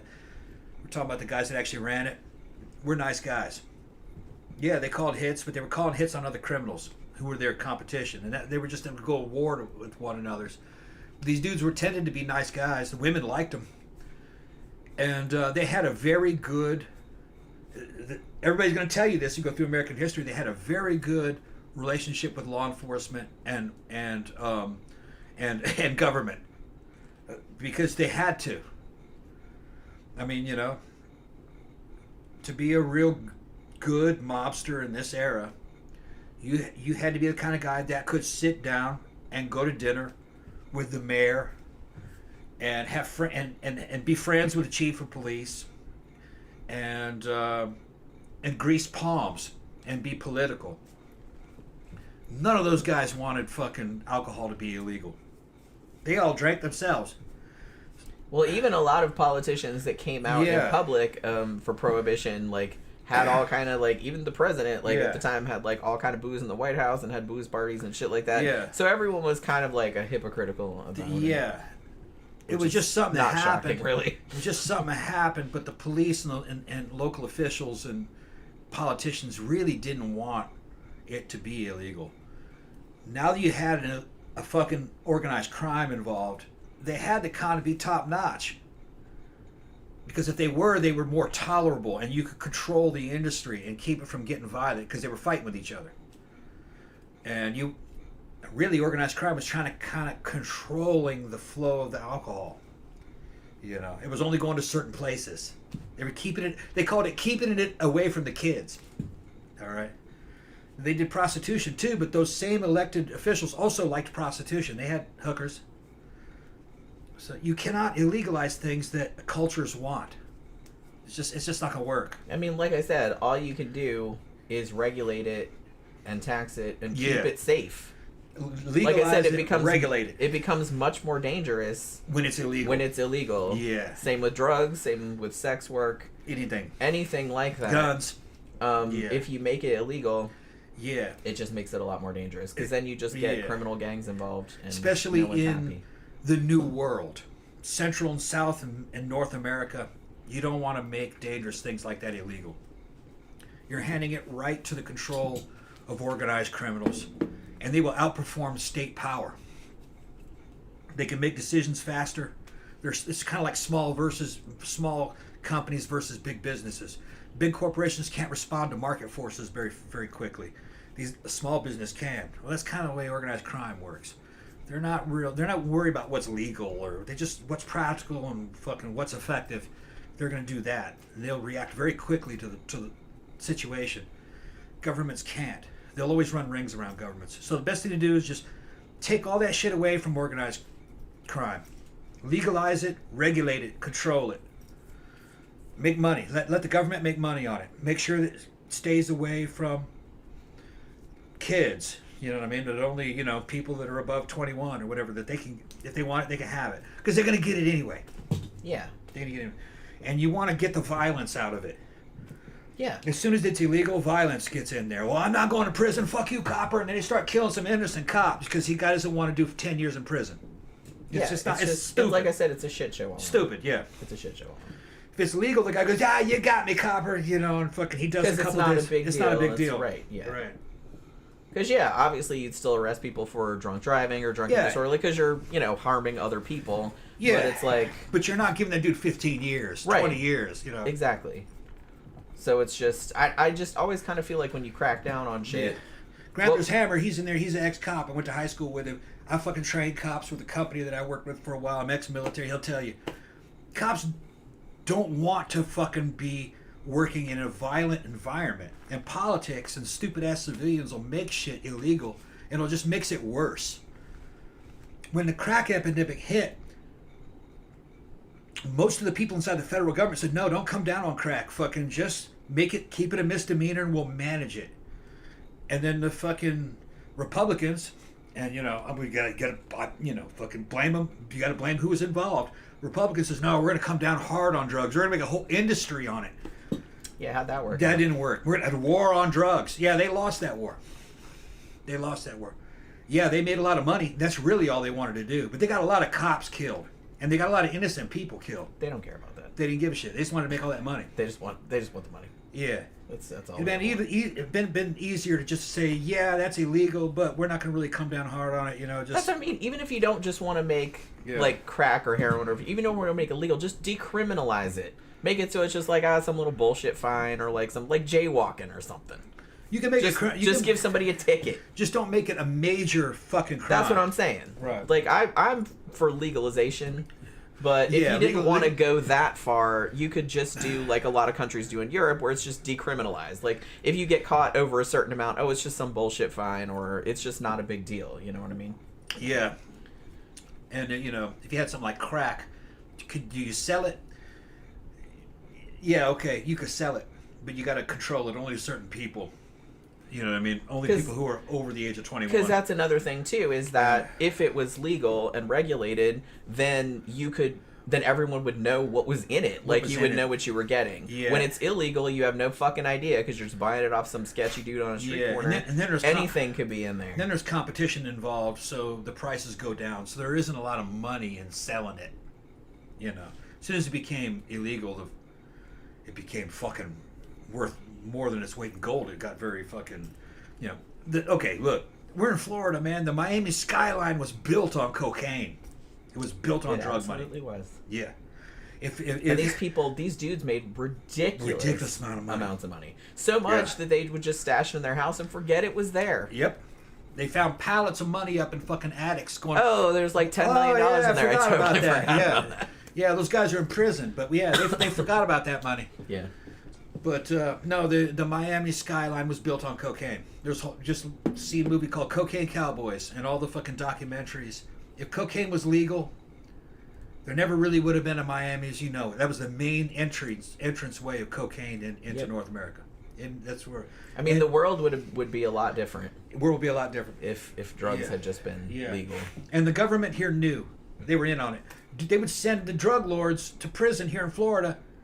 And then fucking years later, they found out that motherfucker wasn't in prison. They let him out secretly, but they're still counting him as if he was in prison because he bought his way out. Wild, man. I didn't know that was possible in America, but it was. Remember that? Yeah. That guy got pulled over, and they aren't you supposed to be in prison? Yeah. He'd been out for like 5 years, and the prison still thinks they have him. They're doing through roll call and everything. But they had bribed somebody in the prison system. They had like system. a cardboard cutout of him standing. They just bribed in the prison system. Like, yeah, he's here. He's here. Sorry, that's funny. They have like a little robot of him in there.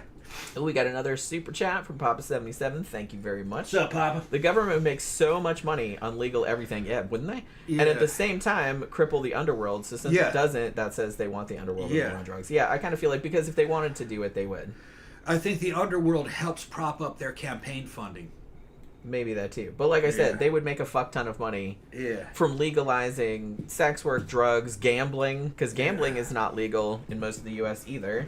Like here, you can gamble on Native American, like on Seminole reservations.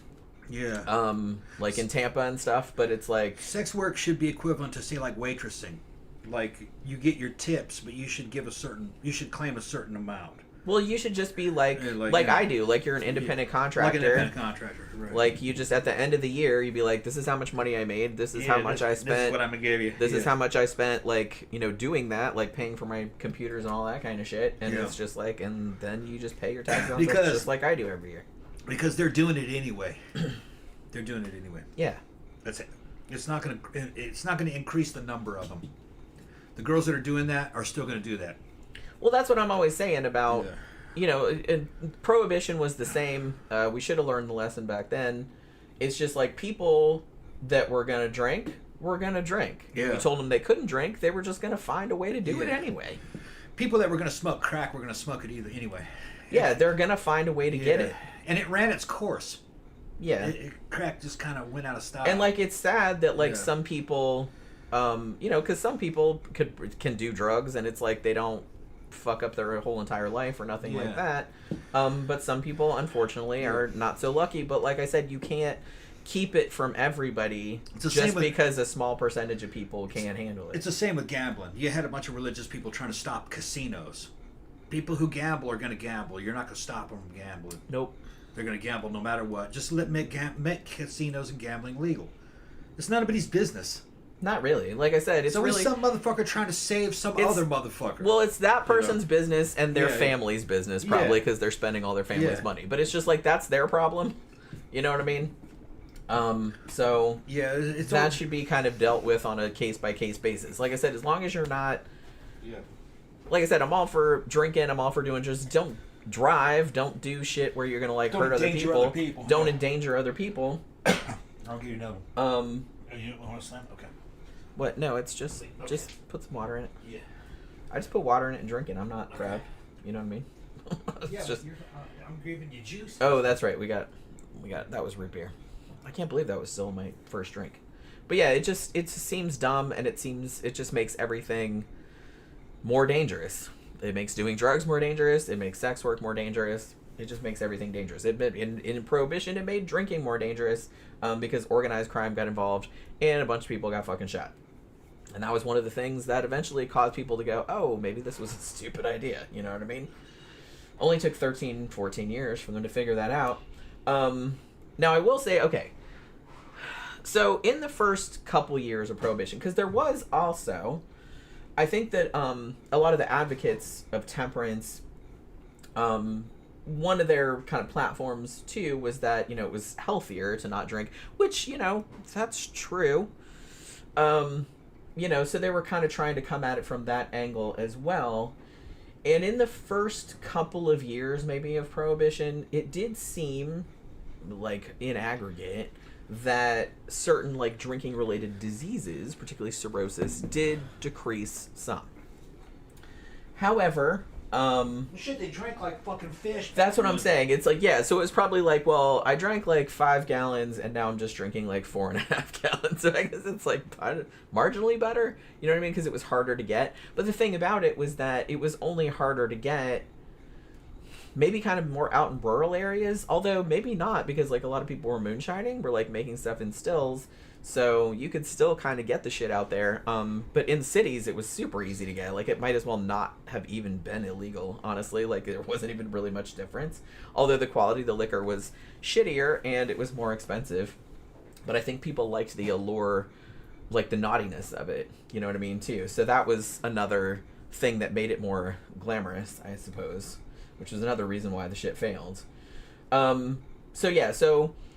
So even though there did seem to be some minor health benefits, and in the first couple of years of Prohibition, like, crime did go down some, but as the years wore on, shit started getting bad again. And actually, I've seen some statistics that, and I know these are probably not super accurate, especially back not for the time period, and like, I don't know if it was self-reporting or what, but it does seem like some people were drinking even more than they were before Prohibition. You know what I mean? Or it didn't really seem to be lessening any. And even though crime took a dip at first, like, it started creeping back up again. And obviously once organized crime got involved, like, crime went way up, like, especially in big cities like Chicago and stuff like that. So because people were starting to notice that these promised outcomes of Prohibition were not really happening, it didn't seem like. So some people started to push back. Interestingly, some of the things, and I guess I didn't really think about this too much until someone pointed it out, but they were like, a lot of business people in other industries, particularly industries like candy and like other entertainment kind of industries like movie theaters and stuff, they thought that they would see like a huge increase in revenue because people weren't spending money on liquor anymore and they needed something else to do, or something else to indulge in.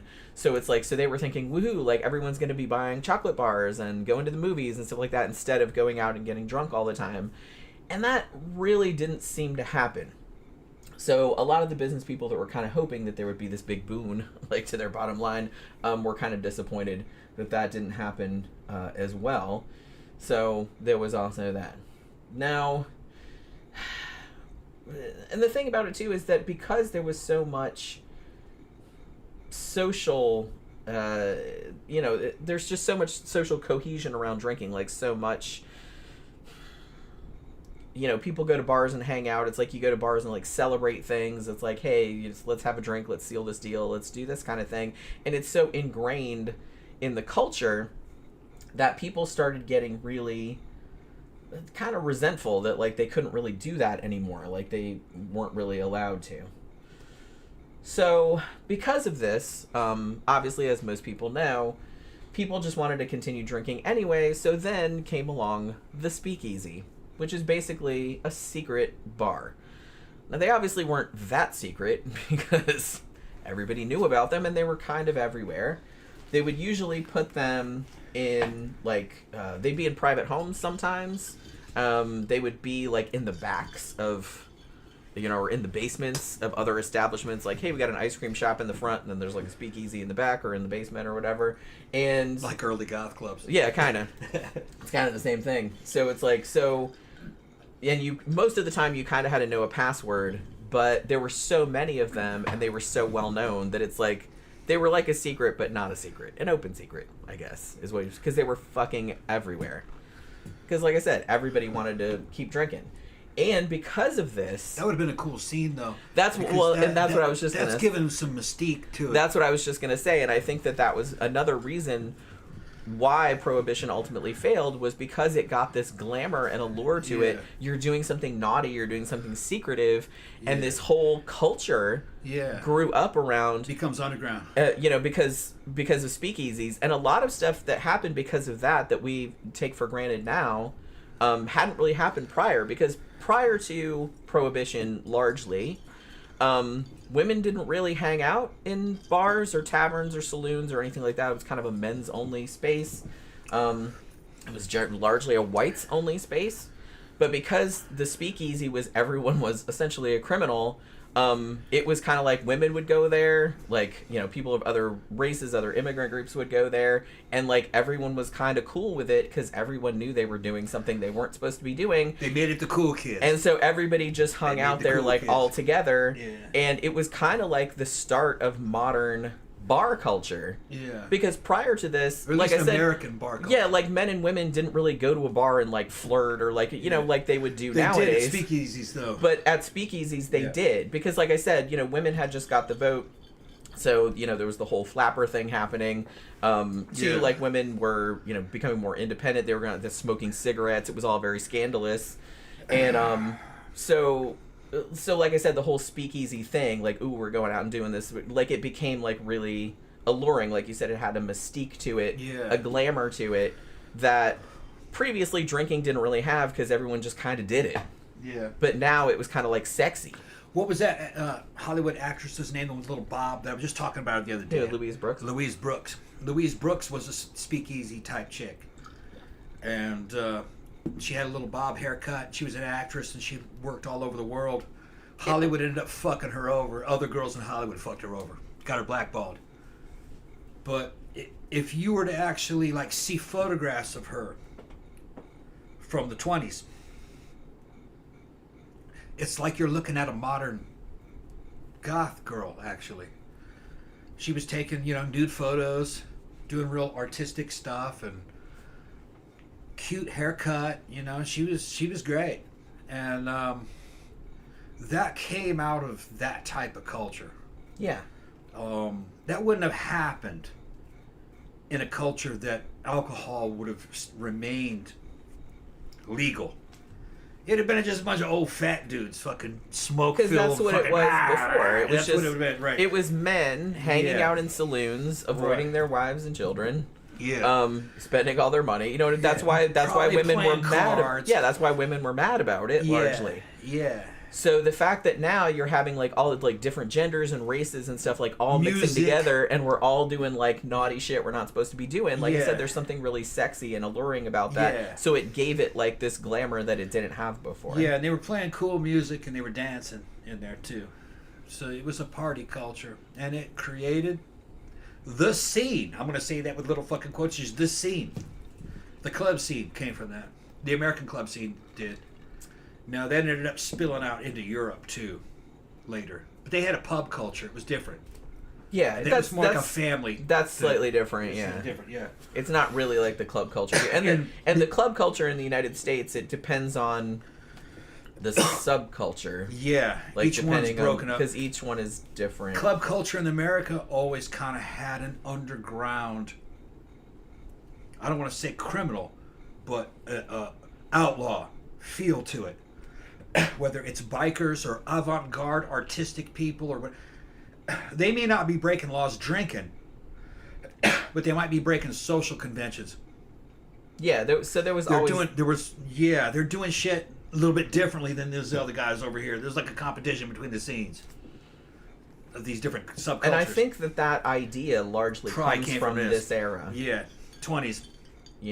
Just because it associated a bar Yeah. with like shit, like illicit Right. kind of shit. Another thing, I don't know if Jen's going to get into this, the 20s was also not the first, but one of the American sexual revolutions was happening at this time. And like I said, I think that had a large It has a part lot to to do do it, with too. this. Yeah. And to do with, like I said, women getting the vote and becoming like Yeah. more independent and just generally. The idea that women could have sex out of wedlock started to happen. Yeah. The idea that women could have sex with people that they liked was fucking something. It was like a new fucking Which thing. is, yeah. Like, because most of the women just were like, they just got married to some dude, or it was an arranged I type mean, of women marriage. did it, but you weren't really allowed to like talk about it Right. openly. Like you'd get in big trouble. Another thing was very cool during this era. More in Europe, but also in cool parts of the United States in the 20s, was club-based lesbianism. Yeah. Girls realizing that they could have sex with other girls. And there was a lot of that going on in these speakeasies. And the Yeah. dudes were like, wow, that's cool. All right, I can get behind Yeah, that. two girls would show up and they'd be these cuties. There's photographs of them, and one of them would be dressed like a dude with a fucking fake mustache on and everything. Like a drag king. Yeah, yeah. And they may or may not have been getting it on. Probably were. But I also think there were some women that just were doing it because it was a fad. Well, probably and weren't they having sex. liked flouting convention. Flouty convention and shit, yeah. Because there's always that kind of thing going on, like Yeah, in any yeah. scene. Like not everybody like that shows up at the S&M club Is actually doing- super super into S&M. They're just It's doing like it sometimes 'cause- they're just wearing the fashion It's and the fashion, yeah. and just kind of Yeah. playing like doing little minor shit. Yeah, and a lot of these Chicago gangsters and shit, and Italian gangsters and fucking all the gangsters knew about all this shit, and they were in with these chicks. They knew all about that. They were very cool for their day, and the top gangsters, everybody liked them. They could show up at a club and fucking they got respect. And were they powerful? Yeah. Were they dangerous? Yeah. But that was part of their mojo. That didn't mean people didn't like them. If you weren't a gangster, they were no threat to you. You just wanted to be on their good side. And they had a lot of friends. And they had, what was friends? They had friends with law enforcement and fucking and elected officials. That was really what was so hard about taking those guys down, which they never really did, because Prohibition ended. They were still around.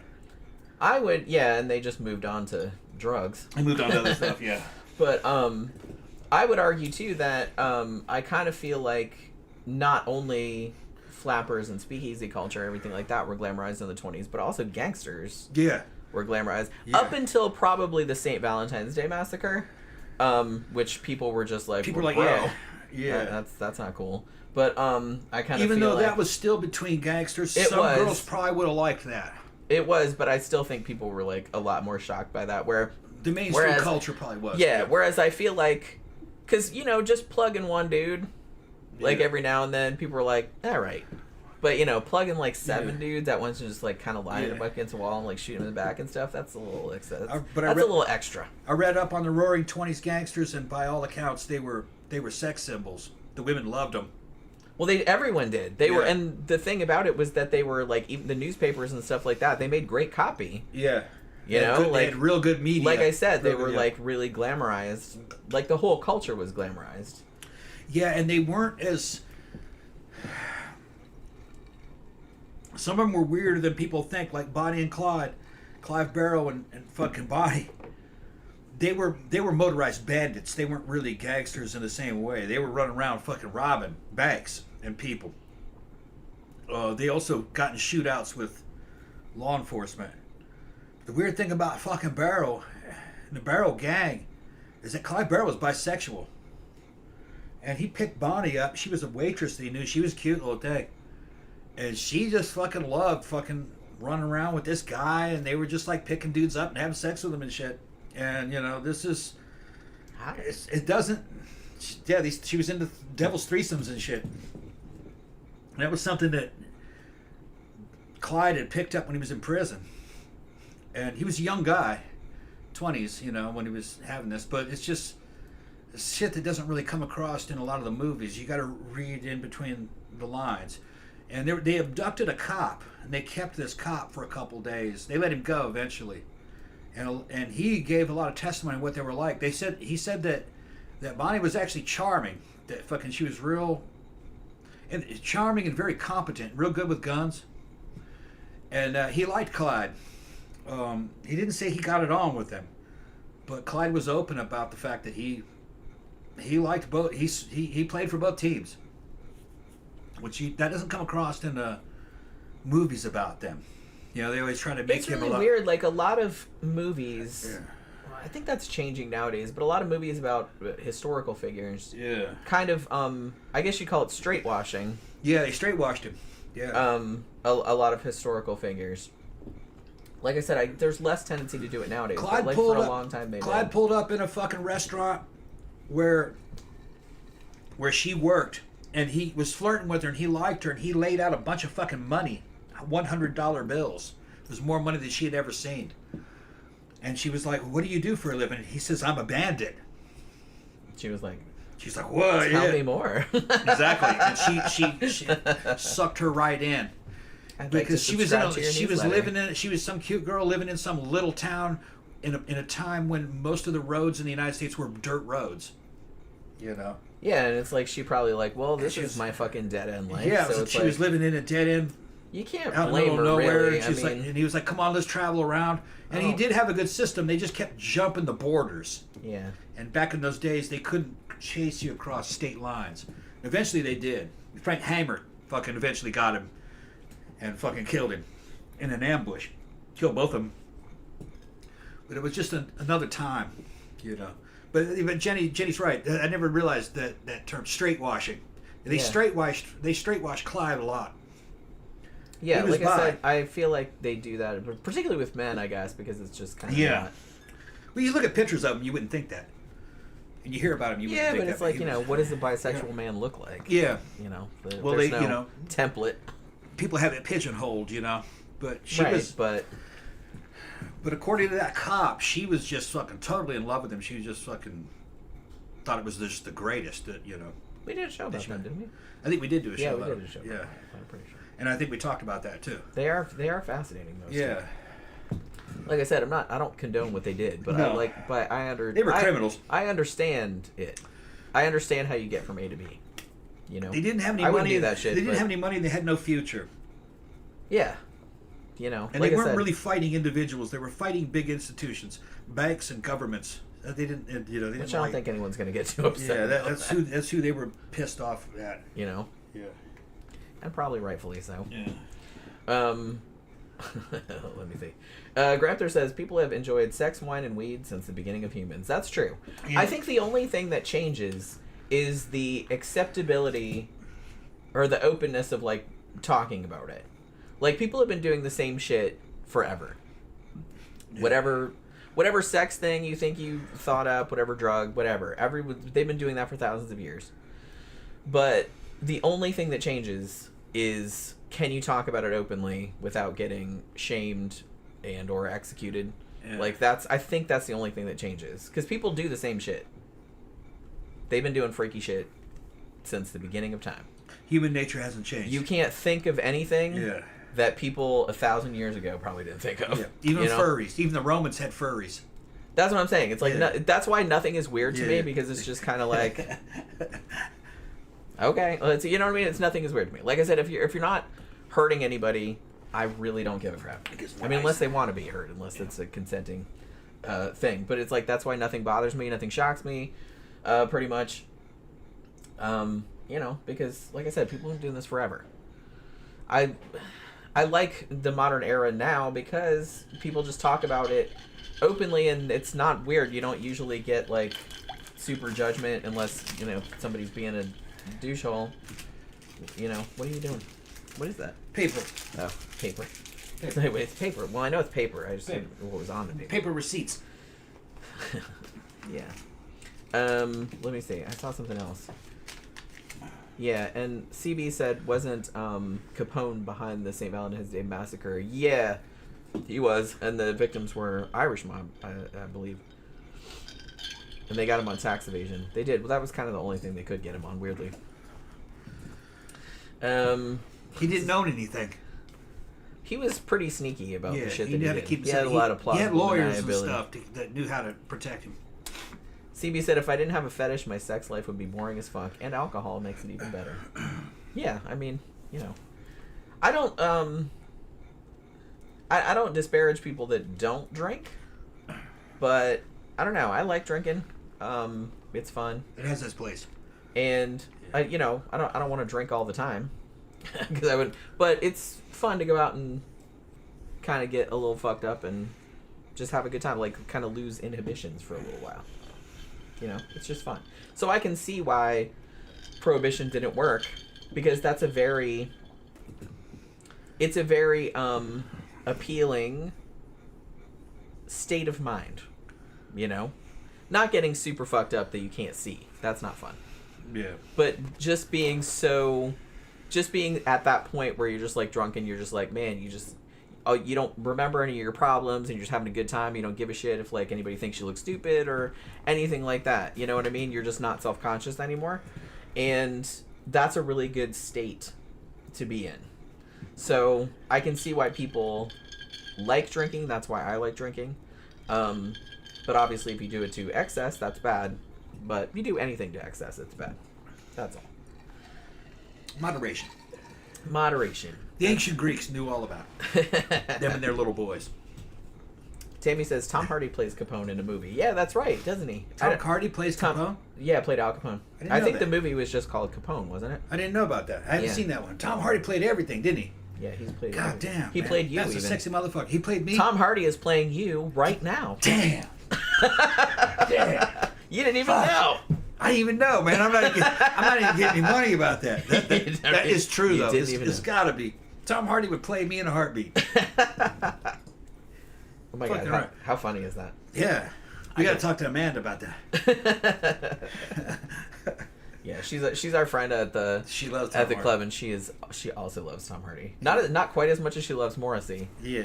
but she loves Tom Hardy. Yeah. She Like, told us about Taboo. she's the one, yeah. And Yeah. you had mentioned it, Tammy, and so Yeah. it's like, and so the fact that she mentioned it is like, oh my god, you gotta watch it. See, I was getting in a fight with Amanda that I was going to be hotter than Tom Hardy. And she's like, you will never be as hot as Tom No, Hardy. she did not believe it. And I was like, no, man, I'll be hotter. I think I'm working on And she was just like- and she's like, no.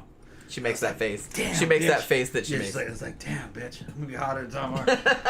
Now I'm gonna tell her that fucking Tom Hardy's playing me in his next movie. What do you say about that, bitch?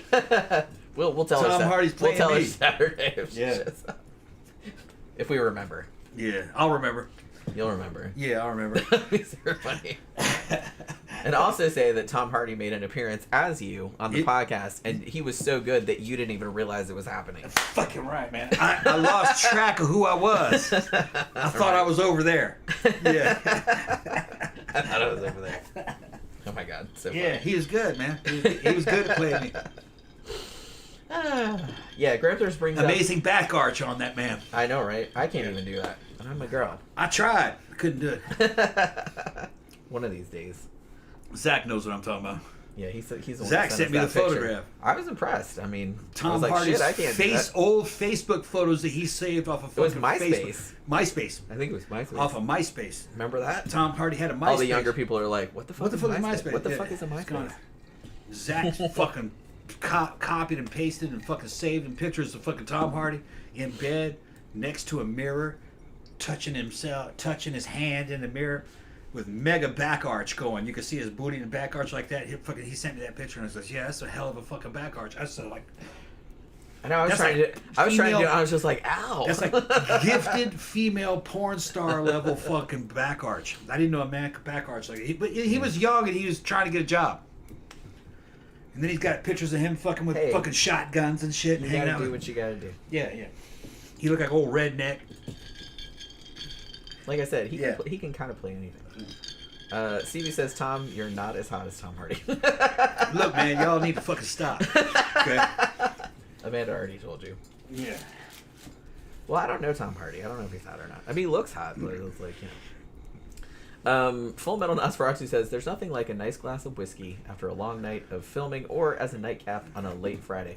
Yeah, I actually kind of look forward to doing the shows, having a drink, going out, having a drink. Like I said, I don't drink other times, like other than on the show, but every now and then though, like especially if I've had like a shit day, like because if work was really busy or really stressful or something like that, like sometimes I'd be like, man, I just want to like fucking curl up with my blankie and drink and have a drink and like eat some snacks and watch some true crime shows. You know what I mean? Yeah. So Tomorrow's Thursday. I get it. Yeah.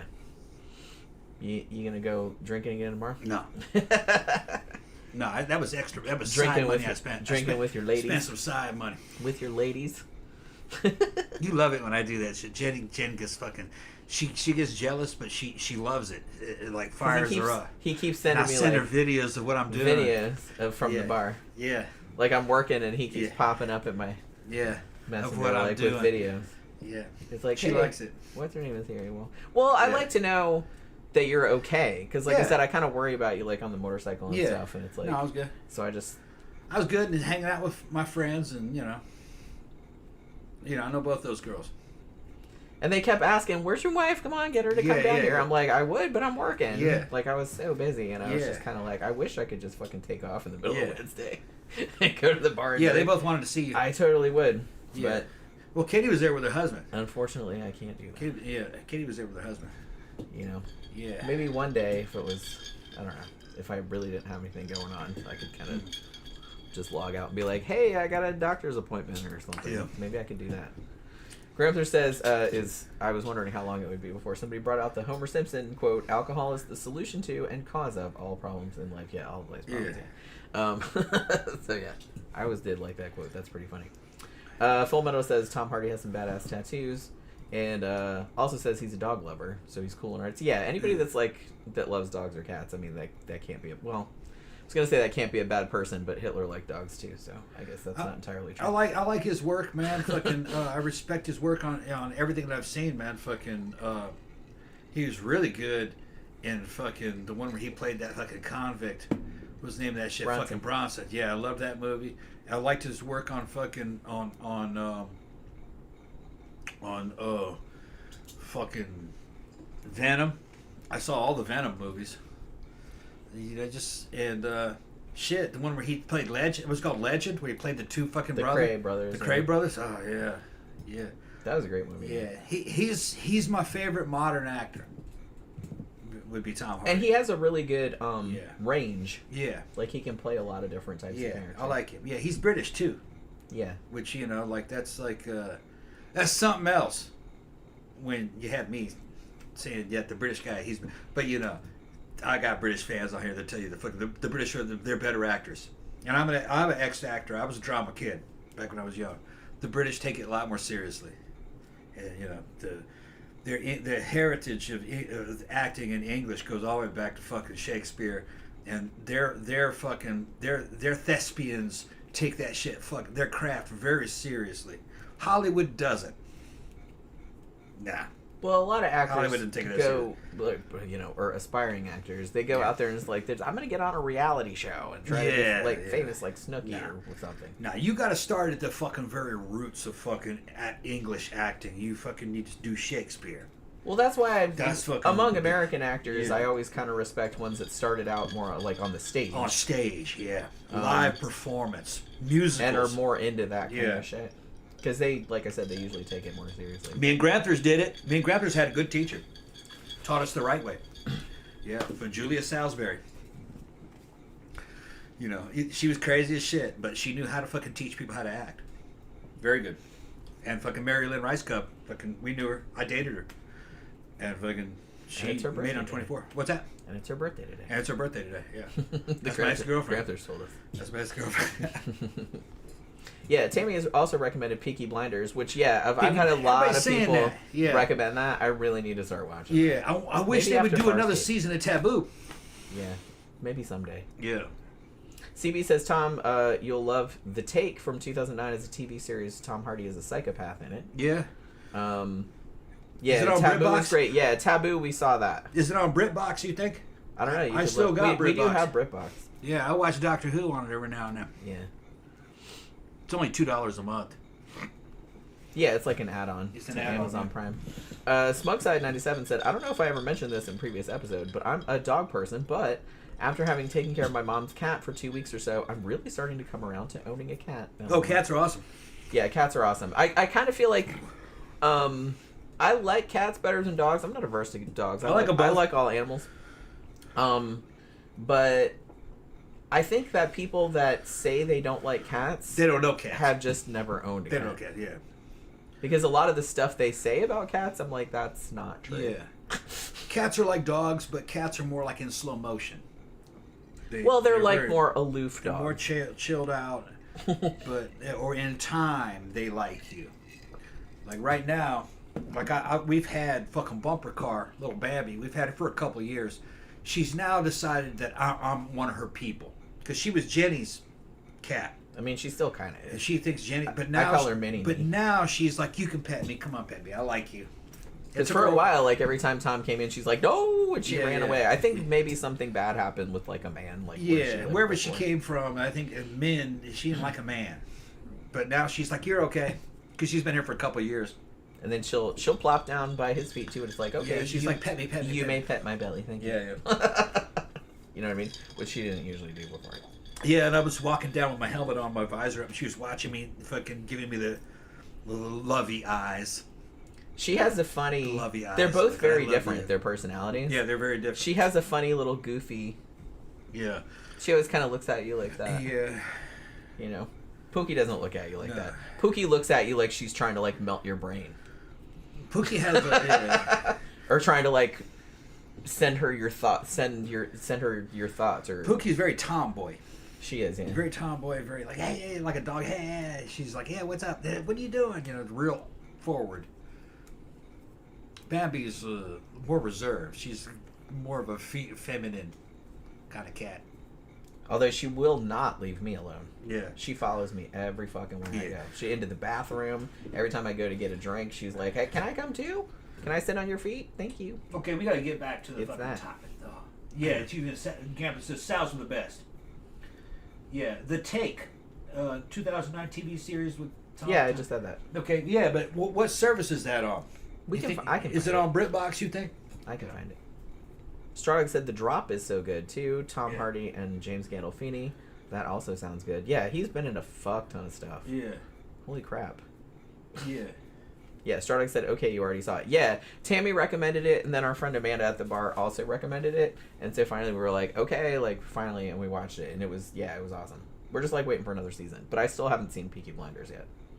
But we had shit. Remember Lee, the bartender, back when Ibar was still downtown, also recommended Peaky Blinders to us. I sent that video to Meg, and Meg goes, "Hey, beautiful." That's funny. I was just like, I wasn't sure why you were filming me. I was just kind of like, Yeah. what are you doing? Because I was just sitting here getting ready for the show. So where were we? I don't really know. All right. So obviously, for all of these speakeasies that open, they had to get the liquor from somewhere because obviously, some of them had stocked up, but not most of them because these were mostly smaller businesses. So there arose a whole thing of like smuggling, bootlegging. And so a lot of it was smuggled in, well, it was from Canada or from Mexico.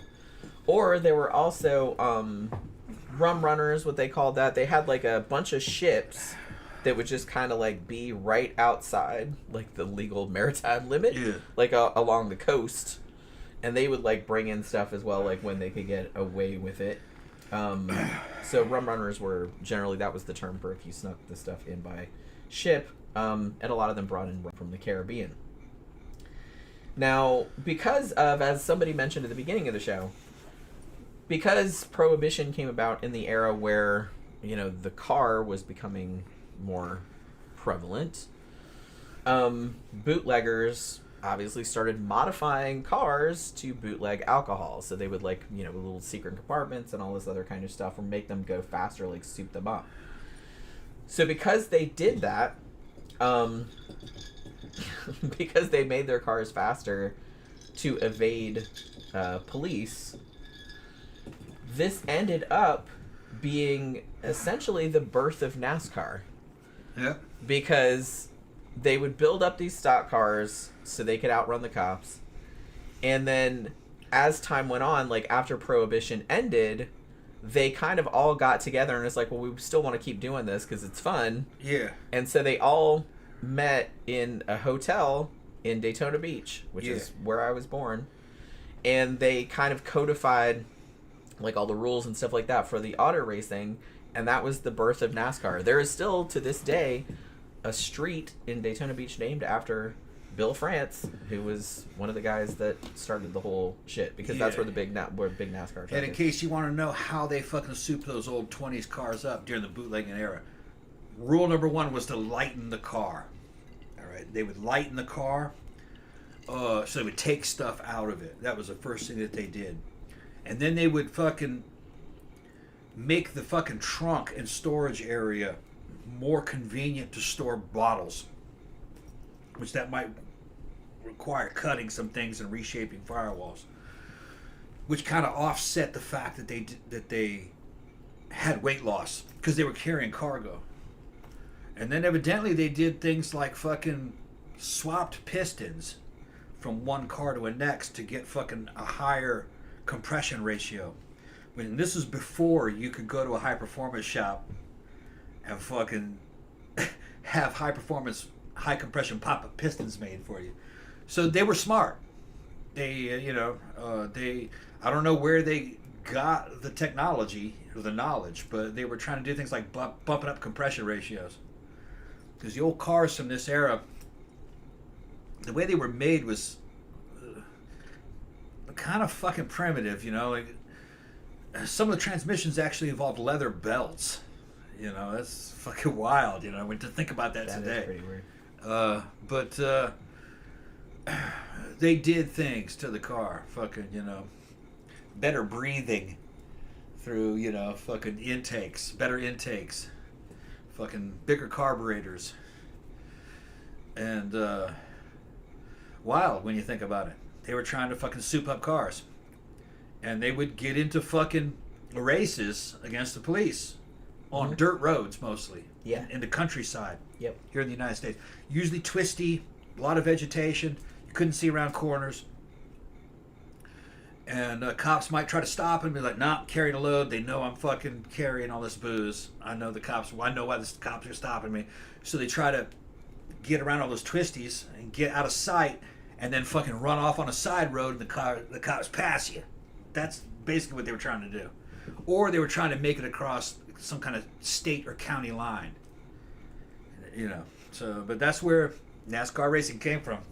And I think that's why there's such a big association, like we were saying before, like with the Burt Reynolds movies. Yeah, like all that, White Lightning. Like with bootlegging and racing. And racing, like car racing, like it's a Southern thing, because the two things are inextricably linked. That was, like I said, the birth of NASCAR was people souping their cars up for bootlegging. And they're doing this on a regular man's budget, because these bootleggers weren't rich. I wouldn't even call them middle class. They were just like upper working class. But they had a lot of mojo. A lot of the guys that did that kind of shit. They were like legendary dudes, which was kind of like the characters that Burt Reynolds was playing. You know what I mean? In their area, they were well known, sexy dudes. The chicks all liked them. They had money, but they weren't rich. But they could have a car and they had a little house. But they had respect. The South is an honor culture. But this goes back to fucking where their ancestors came from up in Scotland and Ireland. Like fucking clan warfare in Scotland. Like it was like that. Well, and even in the even during the Prohibition era, bootleggers were glamorized. A lot of them were kind of celebrities in the media. Well, because for the same reason that probably people liked those movies in the 70s, it's just because they're a criminal, but they're not really like hurting anybody. No, this is a dude who's so you're still kind of like you have like a high risk lifestyle, and you're kind of like naughty on the wrong side of the law, but you're not like a serial killer or nothing. That's why Han Solo was a well loved character in American. Yeah, Star people Wars. love smugglers. He's a smuggler. Okay. He killed Greedo, but Greedo was going to take his ship, and that was just another. That was you had to see that. Yeah, he killed Greedo. He was dangerous. But he was just trying to bring people partying. He was trying to smuggle spice. Okay. They wanted it. It's the same thing with these bootleggers. Yeah, there was a demand, People and they were fulfilling it. Everybody wanted the liquor. They wanted that shit. He's bringing you the party. All right. He's risking himself to bring you a party. It's safe for you. It's dangerous for him. He's a fucking celebrity. He's risking his life risking for his your life party. so you can have a party. Yeah. You're welcome. Yeah. Yeah, That's what's happening. Yeah. So I think that is probably the reason behind why they were so... Like I said, even in the media, they were glamorized, even back then. Yeah, they liked him back then. Robin Hood kind of... Yeah, that's exactly kind of what it was. Like I said, you're a criminal, but you're not really, like, hurting You're not a bad guy, You're per not se. really a bad guy. Yeah. You're just, like... You're facilitating a party, and nobody is mad about that. So you had kind of some sort of famous bootleggers like George Cassidy. He actually was famous for selling alcohol to like politicians, like members of Congress and stuff. And he even worked out of the Senate office building for like 5 years. Because like I said, a lot of the dudes that were in the government at that time, even though, other than I think Herbert Hoover, who was very temperance. But prior to that, like the other presidents were like, oh yeah, like alcohol's bad, but then they would just like do it anyway. You know what I mean? They were doing ecstasy parties in the fucking 1800s. Do you realize that? Ecstasy was around. Like I said, they were doing ecstasy parties in the White House new. In the 1800s. There's nothing new. And they didn't really think anything of it. They didn't. They used to have parties in the White House where everyone was so fucking liquored up that they were like trashing the place. Yeah. You know? Yeah. And fucking Jackson, he was a bad motherfucker. I love fucking Jackson was the shit. That's my president. Fucking, he was like the first fucking Irish American president, badass war hero, killed dudes during duels and stuff. He would get drunk in the fucking White House and piss them behind the curtains. And his wife evidently was that was an ex-hooker. Probably not uncommon. Yeah, his wife evidently was an especially in that era, sex worker. But fucking the Scots-Irish loved him. The regular people, they just here in the American Scots-Irish loved him. He was just like a man's man. Look at him pee in the corner. Look at him pissing in a corner. Just like a dog. But he was smart. He was smart. He was very proficient. But he didn't have class. Not really. Yeah. But America was never supposed to be that. We didn't have a royal class or, You know, it was a classless society. Well, in theory. In theory. It's not so much really. anymore. Not really. Yeah, you got fucking oligarchs and shit in charge now. But even those motherfuckers don't have any class. Even they're scum. So it doesn't really, you know. Yeah, it's kind of a different thing. Well, I don't know if it's a different thing. Yeah. You know. There was also a very famous bootlegger, I didn't actually know this, named Bill McCoy. And apparently he smuggled liquor, mostly rum, I think, and it was so good that he later became, I'm pretty sure I don't know if this is true, it's an urban legend, but he's the source for the phrase, the real McCoy. Oh, probably. Because, like, his shit was, like, so good that it was like, oh, that's what, yeah. Yeah, so, like, he was so famous that, like, that became a thing that people still say nowadays. He had good booze. Which is crazy. Yeah. Also, I heard about this guy. This is kind of a little bit of a crazy story. So, there's another famous bootlegger named George Remus. Now, he was actually a defense attorney. And he defended a lot of bootleggers. And he saw how much fucking money they were making. Yeah. Like, he's like, hey, here's money for this and money for that, and they were like paying off everybody, and he's like, I need to get in on this shit. You know what I mean? Yeah. So he did. So he decided to become a bootlegger too.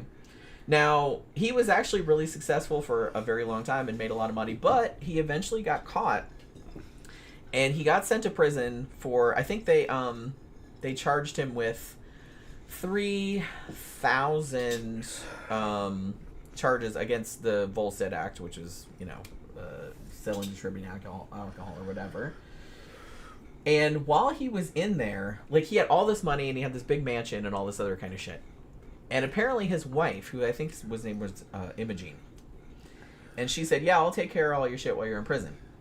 Now, evidently, while he was in prison, she hooked up with a Prohibition agent, ran off with him, sold off all of the dude's stuff, and divorced him while he was in prison. So he was a little upset about it. And when he got out, now evidently I also heard that his wife had allegedly hired a hitman to kill him. Huh. But I don't know if that's true. But like, but the hitman apparently felt bad because this guy was kind of famous, and he's like, "Hey, your wife hired me to kill you, but I'm not going to do it." You know what I mean? So he didn't do it. So when Remus got out, the story goes that he got in a cab, I think it was a cab, and because he saw his wife in a car, like I guess with the other dude that she had run off with, and he's like, hey, follow that car and run her off the road. And apparently the cab driver was like, all right, like, I'm all about it, okay, I'll do that. And so he runs the other car off the road, and George Remus gets out of the car and just fucking shoots her dead in the road. Damn. And then he gets arrested for that. Well, he actually turned himself in. Hey, I shot my wife. And when he told his story in court, the jury let him go. Because they were like, bitch had it coming. I guess. He got away with it. Maybe he was like, well, it was between criminals. He got away with it. Yeah, weird. Like I said, she did fuck him over, okay? Like, she did steal all his money while he was in jail. And she did allegedly hire a hitman to have him killed. Okay. So that's bad. Yeah. So okay, I don't feel too bad about it. All right. But still, that's crazy. The jury took all that into account. That's crazy. Look, here in the United States, a jury doesn't have to follow the law. They just have to give a verdict. And now, the judge can't overrule the verdict. The judge can overrule it, but they fucking very rarely do. So that's what happened. The jury was like, wait a minute, hold on. She's another gangster. She's trying to have his ass killed. Yeah, this is underworld justice. Yeah. He did his time in prison. He's already been in jail for a couple of years, waiting trial. Yeah, he's gone. Okay, you paid your due. That's what they did. And I guess they liked the fact that he admitted it, too. Yeah. Like, because he turned himself in and said, hey, I killed my wife. Yeah, she tried to kill me. Yeah. And, like I said, she took all his shit. Right. And ran off with a Prohibition agent while he was in jail. Yeah. Which is, it's pretty shitty behavior, I will admit. Yeah. Like, I don't know if it... He won the jury over. I don't know if it warrants being shot, but it's just kind of like... I can see why the jury were like, It was between gangsters. Yeah. You know what I mean? Yeah. I just thought that was funny. They're just like, not guilty. They're even into the modern era, like the John Gotti era. Fucking gangsters have charmed American juries. Yeah. They're like, yeah, he's a criminal, but we like this guy. You know, He can't be that bad. Yeah. Well, they're like he's Look what a cool he's not dude he hurting is. normal people, but he's doing what he's kind of cool. Yeah, I mean, I can see that. It is kind of a different. I'm not saying that. I don't know. Some people are lesser than others, but I do kind of feel like sometimes if it's just between gangsters or rival gangs or whatever. I was a professional soldier. Like, obviously, that's going to be a lot I was a different professional than- soldier in the United States Army. We killed other professional soldiers in other armies. That was our job. These gangsters are kind of doing the same thing. They're professional soldiers in a gang fighting other professional gangsters. It's not in a normal society. Those dudes have all agreed to go into that system. Yeah. Okay? And they pretty much all knew what they Yeah, were they all signing knew what up they were for. getting into. And they're all playing by their own rules. Okay? So it's not happening inside normal society. So a jury sometimes is going to take that into account. They're gonna, and then if the guy's charismatic, they're going to go like, he's not that bad. You know, let's let him go. So I mean, charisma will get you charisma has a lot to do with quite the verdict. far. Yes. Which is kind of scary in some respects because sociopaths are usually like pretty charismatic. Yeah. So they can do like some pretty horrible shit, and if they're like charming enough, like a lot of people may not believe that Well, they put did all the yourself shit. put yourself in the fucking shoes of a person in the jury. They're seeing a dude, he's like something out of the movies. Okay? And what he's doing isn't involving normal civilians. It's other gangsters. So of course they could be like, yeah, he did all that, but you know what? Nah. We like him, let him go. Yeah, it's alright. That's what they're doing, you know. He had to do it. If he didn't do it, he would have been killed. I mean, being likable is its own superpower. Because a lot of what those dudes do would be in the criminal world. Kind of, you can kind of construe self-defense. Had he not done this and that dude would have killed him. Yeah. So he's in a position where he had to kill that guy. If not, he would have been killed. Because they're at war. Full Metal Nosferatu says, was the Kennedy patriarch Joe Kennedy a bootlegger? Yeah. I've heard that. Yeah, he was. Yeah. And somebody said, tangentially from what I've read, I believe he was a maritime official in the Northeast, so he essentially controlled ports that were receiving shipments. Yeah, because the thing about it is that even if you weren't directly a bootlegger, there was also a lot of There's a system. corruption You're right. because, Yeah. you know, a lot of organized crime and a lot of bootleggers and stuff like that had a lot of money. So when you have a lot of money, you can obviously afford to pay off officials that are supposed to. And the thing about it, too, is that even the government that passed Prohibition and got Prohibition put into law, after it was the law, they didn't really seem to want to put much money into, like, enforcing it. Like, at the time, I think at its height, there were only 1,500 Prohibition agents for the whole country, which is ludicrous. There's just no way that you could... So, like I said, that's why a lot of people got away with it, too, because it's like there wasn't enough people, there wasn't enough money to enforce it. They passed this law, and it's just like, they were like, oh, well, like that... You need people to enforce that. It's expensive. And they didn't want to do it. So they didn't. Yeah. You know? There was even, like, there was one, I can't remember if he was a mayor or something like that, but he, like, pulled some stunt where he, like, got all the press out there, and he's just like, hey, I'm going to drink a beer, like, that somebody made at home or something, and a cop walked by, and he's like, hey, you going to arrest me? And the cop was like, nah. You know what I mean? So it's like, technically it was illegal, but like I said, I think a lot of people didn't really care. You know, because it's not enforceable. Yeah, this is on not a large this is scale. not new. You go back to the Roman Republic. You had elected officials who had alliances with organized crime syndicates in ancient Rome that were doing shit, including assassinations, and helping them to get elected. And then once they're elected, you kind of help that gang. Because a lot of the fucking, the motherfucker's in the Capitol. He's a senator now. But they came from nothing. A lot of these dudes are fucking, the politicians are like used car salesmen. They come from nothing. And they usually have the power of the street. Julius Caesar was one of them. He didn't have any money. His family, he was like of the patrician class, but they were broke. He walked around basically begging for votes and money, and he was involved in organized crime to help him to come to power. And then once they're in power, they kind of behave like organized crime anyway. And then if they need rivals knocked off, they'll hire those dudes as basically fucking hitmen to stab somebody in a darkened alleyway one night, you know? They do that shit. And it's been going on forever. Just because the guy's has official power doesn't mean he's good. It just doesn't. Well, yeah. You know, he was usually pretty ruthless. That's how he got that power. They just want you to be good. They're bad. Yeah, because it behooves them for everyone else to behave so Yeah. they can continue their shenanigans. Yeah, right, exactly. Y'all, they're gonna keep y'all under control. They're out of control, and they've always been out of control, thousands of years. Nancy Basta says Louise Brooks was too modern for her time.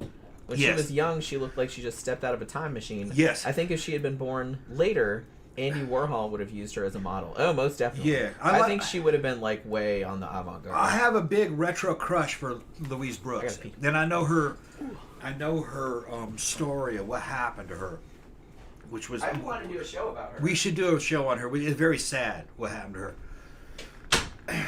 She did well in the Hollywood system. She kind of fell into debt with them. They'd hook them up in these apartments. They'd make them rent these apartments, and they'd make them buy these clothes. And they had to pay for them out of their own wages from making these movies. She dated Charlie Chaplin. She had a fling with him. And he was already married at that time. And evidently he paid her. After he left, he gave her like, 10 grand.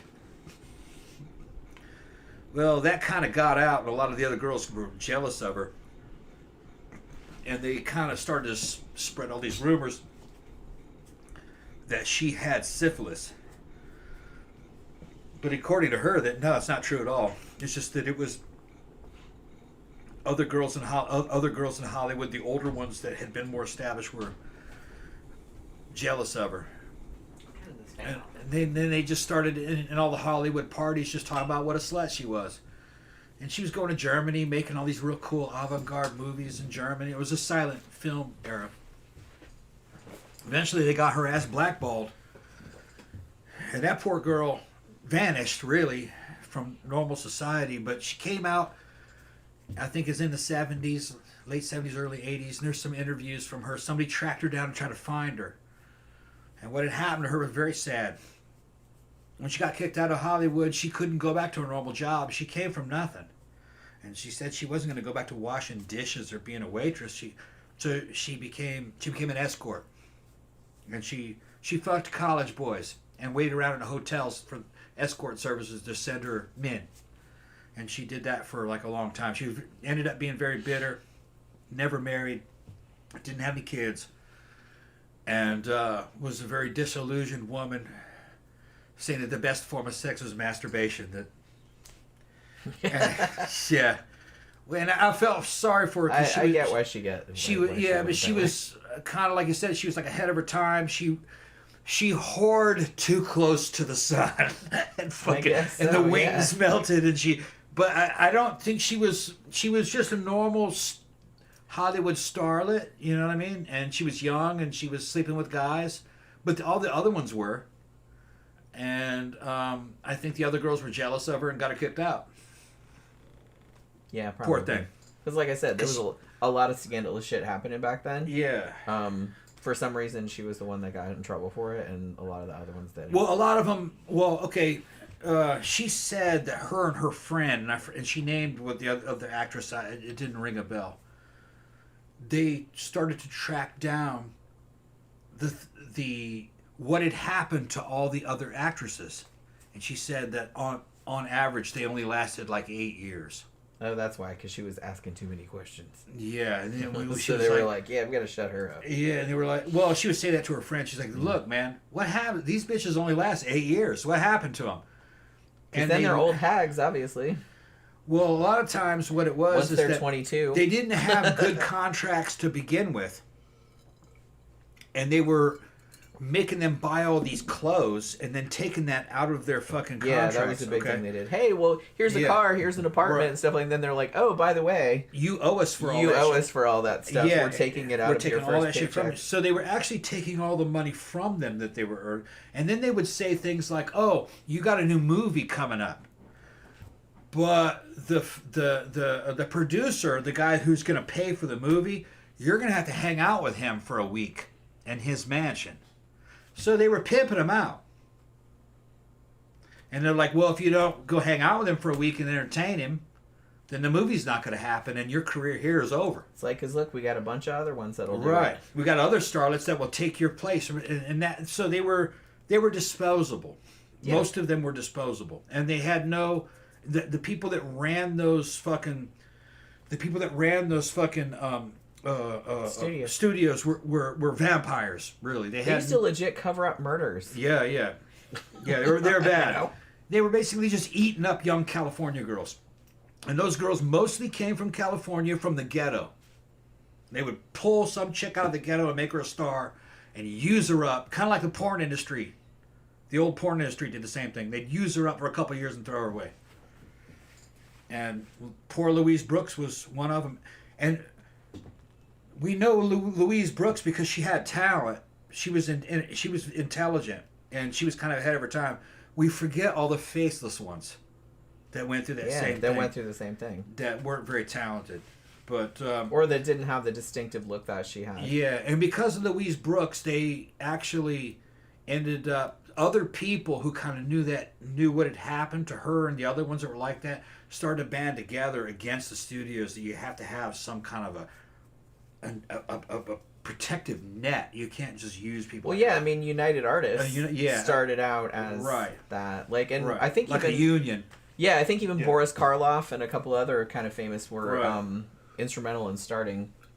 Like, because they made SAG, the Screen Actors Guild. They made so many cool movies with her, and she really had nothing to show for it when they were over. Yeah, well, they just used her. Like I said, you're just a commodity. You're just like a pretty face. Yeah. So. Strawdog says, have you guys covered Boardwalk Empire? I don't think... No, we have not. The character arc for the Prohibition agent, who's played by Michael Shannon, is hilarious. Well, now I really want to see that, because I love Michael Shannon. For a good time, says, I'll take Clara Bow over Edie Sedgwick. Me too. Like, Edie Sedgwick was beautiful, but Clara Bow is more my type. Like, I really like that that flapper look. That's really hot to me. It says, talk about getting railroaded. Look up Roscoe Arbuckle. Oh, Fatty Arbuckle, yeah. Yeah, that was a pretty shitty... I kind of want to do a show about him, too. I don't remember if I mentioned it, because we've done a couple shows, I think...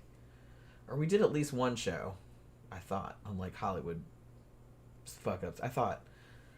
But I don't remember if we talked about Fatty Arbuckle or not. Yeah, that was a sad fucking case. Yeah, what was her name? Virginia Rapp or whatever her name was. And she died from, like, it was a ruptured bladder, wasn't it? But it was an accident. But then, like, he got in trouble for it and he just got, like, dragged through the mud. I think his reputation did eventually recover somewhat, but not to the point that it was before that happened. So there were so many fucking stories like that. Like when I wrote my my first faceless villain book, like there was a couple of cases in there where it was like some actors like in silent movies and stuff like that got murdered.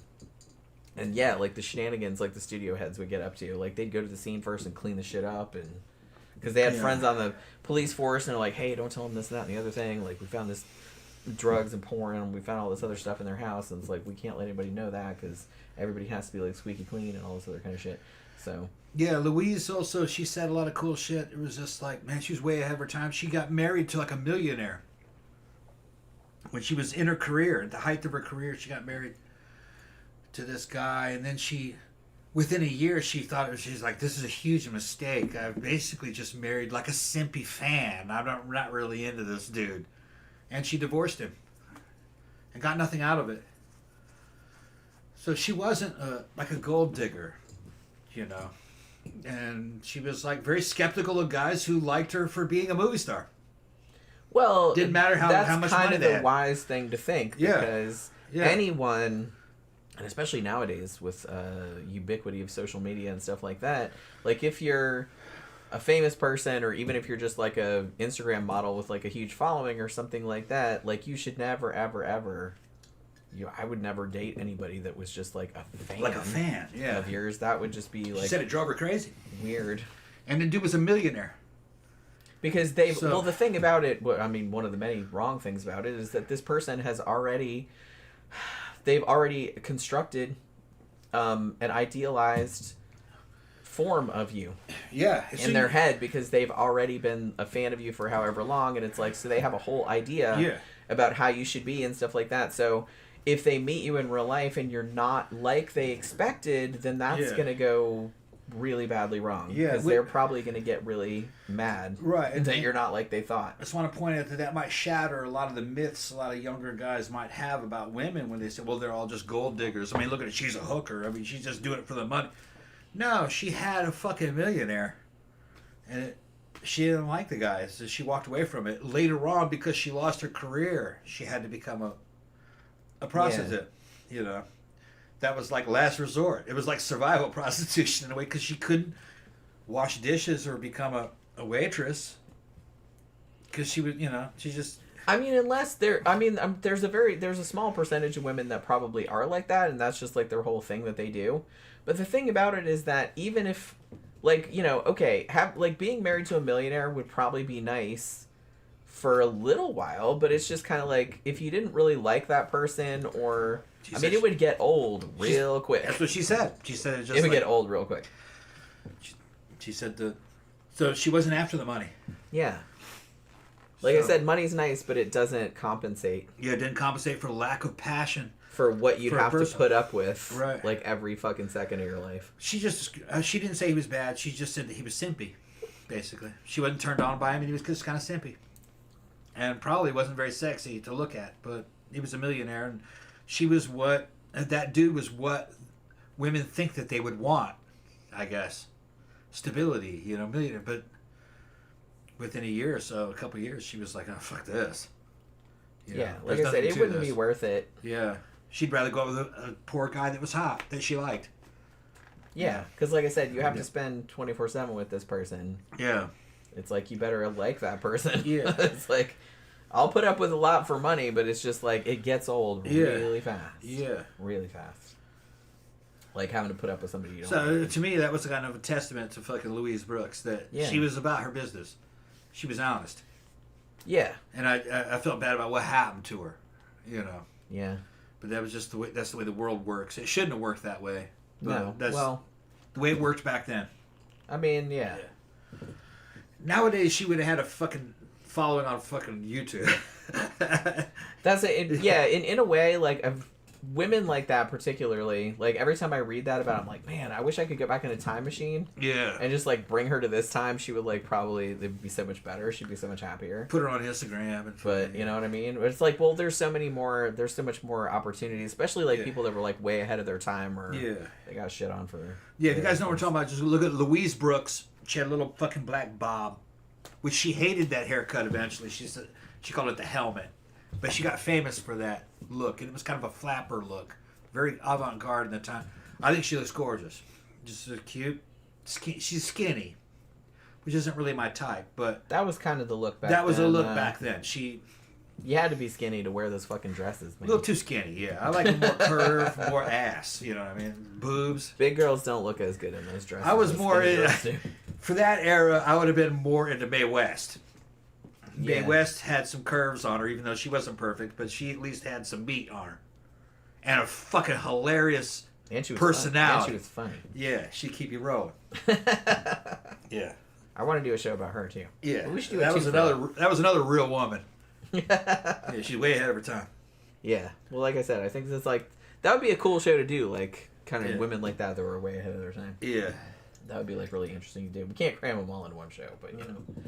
All right, so where were we? Okay, so like I said, we were talking about bootleggers and smugglers and stuff like that. But obviously, not all the alcohol had to be smuggled, because a lot of people were making it illegally in stills and whatnot, especially in more rural areas where there wasn't a lot of law enforcement presence.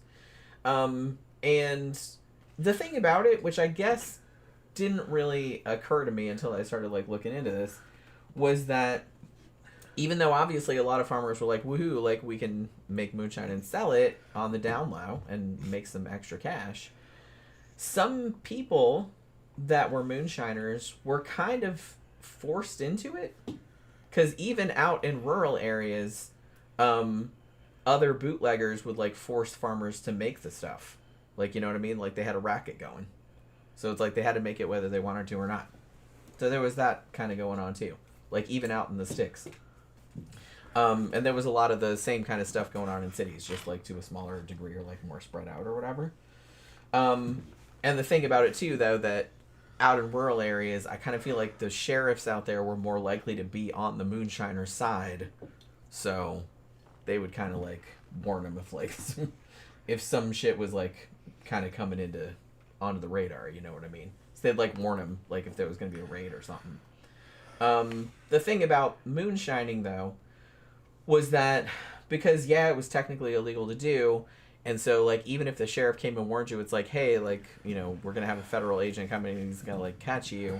So you had to move all your shit all the time, and because you had to move all your equipment all the time, that meant that you didn't clean it all that good, which meant that a lot of moonshine was not really that good. Like there was like some toxic shit in there. And that kind of happened too. Like when Prohibition started getting more in, you know, people started making their own booze. And in order to kind of alleviate it, like sometimes like some manufacturers would put kind of more toxic chemicals in so they would put it in there. Yeah. So it's like, so the alcohol back then, because it wasn't regulated, some of it was not safe to drink because you didn't really know where it was coming from. The worst was wood alcohol. Yeah. Where they would try to make a mash out of damn fucking wood chips, out of like pine. And the problem with that was you could get drunk on it, but you drink too much of it, you will go blind, and it's irreversible. It's irreversible. Yes, he will. Wood alcohol, very dangerous. Yeah, so there's got to be some kind of fucking. It's just like with any product, the manufacturer is liable. Okay. As they should be. Yeah. One good thing about the United States is it was kind of it was we were. You know, I grew up in Brazil, partially in Brazil too, in South America, and they're a Catholic country, but North America is predominantly Protestant, and there was almost a religious fervor about having good service and making products that are good for people. It's kind of like being in service of God. The Protestant work ethic was a lot like that. So really, it took a while for America to like say, no, we got to make laws that you got to be held accountable for the shit that you make. Because some people were unscrupulous. They're going to fucking sell something that's poisonous. Yeah, they're like, well, we're not going to drink it. Who cares? Yeah, we're not drinking it. They're drinking it. Fuck them. Yeah, pretty much. It's cheaper for us. So. Yeah.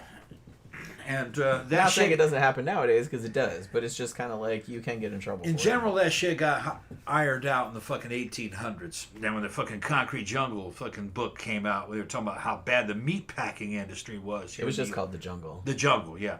Concrete Jungle or The Jungle? No, just The Jungle. Okay, yeah. Upton Sinclair. Yeah, where they would go like, well, fucking 3% of the meat we're putting into the fucking cans today is rotten, but it's only 3%. Nobody will notice. We'll just put fucking lye in there and kill all that fucking shit in the rotten corpses of the fucking cows. It'll be fine. It'll be okay, even though it it'll probably just kill a few thousand people. It'll just taste bad, you know.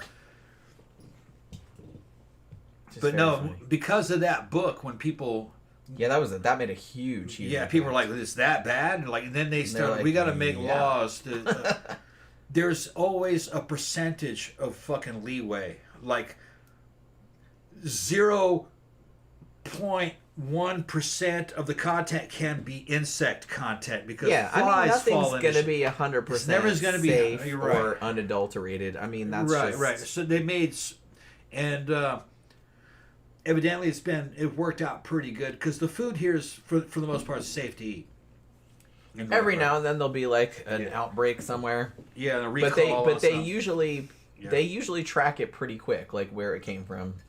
The thing that we're dealing with now is stuff that is not allowed in Europe. Like we can put certain kind of dyes.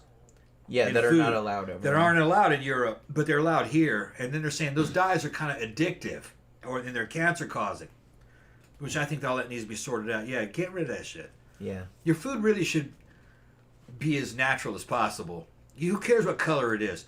But this was coming from the mentality of the fucking greatest generation of the baby boomers, where red had to be super bright red. If it's not super bright red, then oh shit, that's not corporate enough. It's got to be pretty. It's got to be super bright red, you know. Even though that dye is... Although, I Yeah. will note that... Because I think one of the most famous cases about that red dye, number whatever it is, was the red M&M. Yeah. But the thing about it was that I don't think M&M Mars ever used that particular dye for it. They just stopped making it that color. Yeah. Because they didn't want people to think that They it didn't was. want it, yeah. All you got to do is shake them up. And public awareness, you don't really need laws. Public awareness is enough. Just That a lot of the red dyes are made from crushed beetle carapaces. beetle carapace, yeah. Yeah. There were times I was a kid. Which is organic. I would get a cupcake. It was red, and I could taste that dye. And it had remember that shit back in the 70s? Yeah. I'd be like, cupcake, and be like, that doesn't quite, it was kind of bitter. Bitter chemical taste. Yeah. An adult couldn't taste it. It but does taste kind of weird. Yeah, an adult couldn't taste it, but a kid could. I was like, I don't like how that tastes. And then like an adult would taste it. Oh, it tastes fine to me. But a kid, because our taste buds are more but this is the boomers sensitive when you're a little kid. You know, like, that doesn't taste right. But I'd buy anything that was bright blue or bright red. I ended up getting skeptical of that shit when I was a little kid. And it was usually frosting.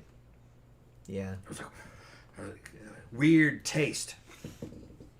Remember in the 90s how there was kind of like a little bit of a trend for stuff that was geared toward kids to have crazy colors? Like, hey, we have purple ketchup. Yeah, I remember that. It's extreme. Yeah, extreme ketchup. And then, but once you're in your fucking late teens, though, you can't taste anything strange for some reason. Maybe I was smoking at that time. I don't fucking know. Yeah, maybe that's You know. Yeah, because you were smoking. All right, so we're getting kind of close to the end. Okay, Good. so as we kind of brought up before, because there was a huge need for alcohol, and because alcohol was not legal to manufacture in the United States, obviously a huge underground economy sprung up around it, largely spearheaded by organized crime, which, as I mentioned before, had been around prior to Prohibition, but they were kind of more small time. They would more work in like prostitution rings, gambling rings, extortion, that kind of shit. But when Prohibition came along, they all were like cha-ching. They could see the fucking, and they were correct. They did make a fuck ton, millions and millions of dollars during Prohibition, supplying alcohol to all of these speakeasies and stuff like that. But obviously you have organized crime involved. You're going to have turf wars. You're going to have all of this other stuff. And eventually it got to a point where in the larger cities, particularly Chicago, which is the one that's kind of best known for the gang violence at the time, basically just gangsters like gunning each other down in the fucking street. Yeah. And people were not really, like I said, gangsters were kind of glamorous for a little while there, but then like it started getting a little excessive. They thought they could do whatever they wanted. And people were just kind of like, okay, now this is just and people at the time were cognizant that Prohibition was causing this. Yeah. Like this huge increase in organized crime and basically gangsters just blowing each other away, like in the middle of the street. Yeah. Yeah, that kind of turned people off. But they didn't stop from drinking. No. The problem was that they made the shit illegal and very fucking profitable. So you're going to have guys. Yeah, someone's going to come in and fill Right. the vacuum. Right. Like, that always happens. Yeah. Now, this happened in Chicago. Chicago was a fucking big city at that day. It was kind of like, in those days, in the 20s, it was actually kind of like a better version of New York. Detroit was big. Grafter's is here. Back in the 20s, Detroit was huge. It would rival New York probably in its beauty and its size in the 20s. So you have in Chicago several fucking bootlegging gangs fucking that are all rivals. They're trying to fight for a monopoly is what they want. And in those days, monopolistic fucking behavior was something in the American psyche because all the corporations and companies are like that too. Oh, we can't have two. We can only have one company that fucking. We're the one that bring the. We're the one that does this, and we're gonna do it. Yeah. So that's part of the fucking problem. Was the mentality of the time. Nowadays, if this was happening, you could have 3 or 4 of those big fucking gangs. They probably wouldn't fire a shot. Like, oh, it's playing for everybody. They wouldn't have had such a monopolistic mentality. They were just highly competitive men back then. And they wanted it all. There wasn't in this thing about we're going to have well, you can have 25% of the fucking city. Or you can have that area over there. Yeah, they weren't really like that. They weren't. No, let's compete in the open market. Over the world. Yeah, they weren't like that, which is just kind of a weakness of the time, of the men of the time. I never understood people that had millions of dollars already and were like, no, I need more. Yeah. No, you don't. They wanted it all. You don't need more. They wanted to control what all are you the do booze with in the more? whole fucking city. You already have more than enough. Yeah. For several lifetimes. You don't need more on top of it. Yeah, they're going to solve it with violence. Instead of just like, okay, instead of just wanting it all, I want the best. I want the best fucking whiskey. And my whiskey will beat yours that way in quality. That way the fucking consumer now has a choice and they got a better choice. See, that would be a better way of going about it. Yeah, that's the civilized Instead of way. shooting the dude. Yeah, the gangster I'm way just is gonna make like better shit than you make. Yeah. The gangster way is and I'm more just gonna people kill will you. buy my shit. But you know, the traditional American monopolistic way was like that. Standard Oil just wanted to be Standard Oil. They wanted to sell motor oil and oil to everybody. They didn't care if their oil was better. Yeah. No. They were just going to get rid of all the other oil companies. No, we're just going to get rid of them. We're going to fucking squeeze them out of existence, was what they did. And that's what... Instead of just making a better Instead of just making product. better oil and like having a good fucking advertising campaign, you know. So that's because that's hard, y'all. Yeah, it's too hard. Too much money. That's too hard. We'll just kill those dudes. It's too hard to make good stuff and make people want it. It's better to just kill or buy out all of our competitors. Yeah. So much easier. That's on the gangsters. That's definitely on the gangsters. Definitely. I would have just said, okay, I'm going to fucking sell all this illegal booze, but my shit's going to have a brand. You're going to know what it is. It's going to be bottled. It's going to have a badass fucking mark on the front of it. It's going to have Tom's face on there. Yeah, it's going to have the quality's going to be the shit. Played by Tom Hardy. The bottle will have titties on it. Okay? How are you going to beat that? Do you know when I was growing up in Daytona Beach, there was a gift shop. Yeah. I mean, one of many gift shops along the beach. I think most of the gift shops had these, and they were mugs that had titties on them. Yeah, that's better than a mug without titties. I mean, okay. I'm not sure. I mean, a mug with titties is just as functional as the mug without titties. Unless the titties provide extra space for, more coffee, which they did not seem to do that. I think they were just kind of glommed onto the front without any extra coffee capacity. So I'm not sure they were any different than a mug without titties. But I never saw a single person buy one. I'm sure people did, or they would not have stocked them. But most gift stores I saw had the titty mugs. I don't know if they still did. That's when I was younger. But... You don't know. I'm sure they probably do. Daytona was tacky as shit back in the day. It was like you had the titty mugs and then the alligator mugs. And there was some other ones too, but I can't remember what they were. It's mostly titties and alligators, I feel like. The two things Florida's most known for. Alligators and titties. So obviously, as everyone knows, since we're talking about gangsters in Chicago, you knew we were going to bring up Al Capone, who, like I said, was kind of a small-time gangster before this, but Prohibition kind of pushed him to the top of the thing. The thing about Al Capone is that he was obviously a ruthless fucking gangster, but he was also really good at PR. He was one of the few gangsters of the era that would actually openly talk to the press. He wouldn't, talk about murders or nothing like that. He wasn't that dumb. But he was just and he was kind of charming and so people kind of liked it. It was kind of glamorized, So he was always... So the press were always kind of... I don't know if I'd say they were fawning over him, but he was definitely a celebrity. And I think a lot of people just thought he was cool. You know what I mean? Even though he was obviously a murderer. Yeah. But... Granters jumped in and said Detroit was the Paris of the Midwest. I had heard that, yeah. Yeah. And it was once a very wealthy We both lived city. in that area. Yeah, Granters is Back from the that race area, rights and I the lived there for a post-industrial while. area, Yeah, and Detroit was the shit back in these days. Nice. Well, yeah, it was I said, it was one of the major cities back in the old days. But yeah, so despite the fact that Al Capone was responsible, allegedly, for many, many murders, people still thought he was a cool guy. But like I said, as Prohibition went on, and the crime got worse and worse and more egregious, I think the whole glamour of it started losing its luster, you know? Particularly, and I think one of the things that caused that probably was the St. Valentine's Day Massacre, as I mentioned before, like, which happened in 1929, where Al Capone, he wasn't there, but it was set up by him.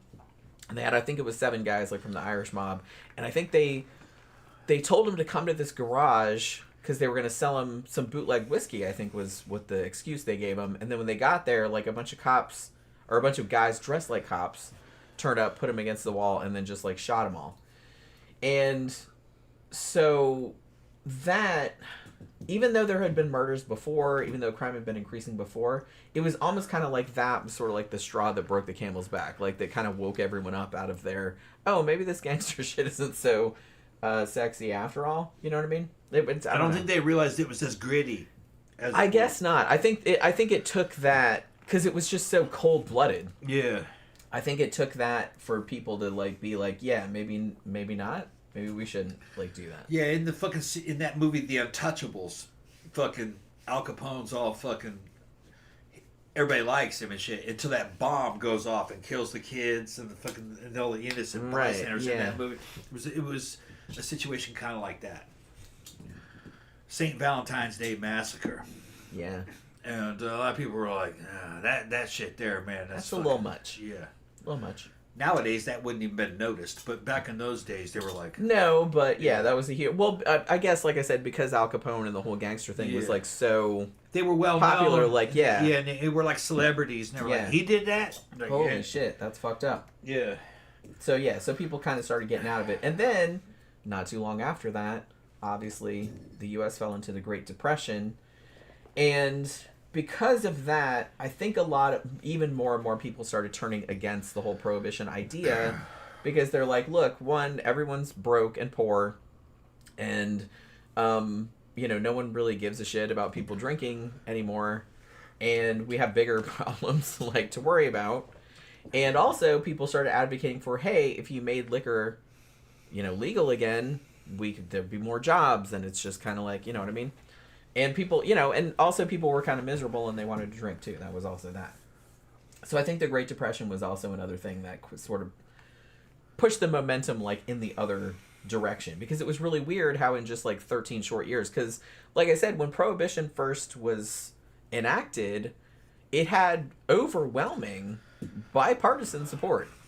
It was an overwhelming majority. Seemed like a good idea at the time. It seemed like a good idea at the time. For all these reasons. But then, like I said, there were all these kind of unforeseen consequences, I guess. And as time went on, people were like, maybe this was a stupid idea after all. Even though some people... It's funny because they called the prohibitionists, they called them the dries. And the people that didn't want prohibition, they called them the wets. So it was the wets versus the dries. But the dries were, like, way overwhelmed the wets. But as time went on, it started, like, changing direction. And even people who had been prohibitionists... pretty vocal prohibitionists going up to it were like, yeah, this isn't working out. And then they were kind of pointing out, hey, it's like we need jobs back, we need get the economy going again and shit like that. And legalizing booze again would do that, obviously, because it was a huge industry prior to it being banned. So eventually the momentum kind of swung in the other direction. And when a new president was elected in 1932, FDR, everyone kind of wanted to change, and he kind of came in on wanting to get rid of prohibition and wanting to help everybody out of the Depression.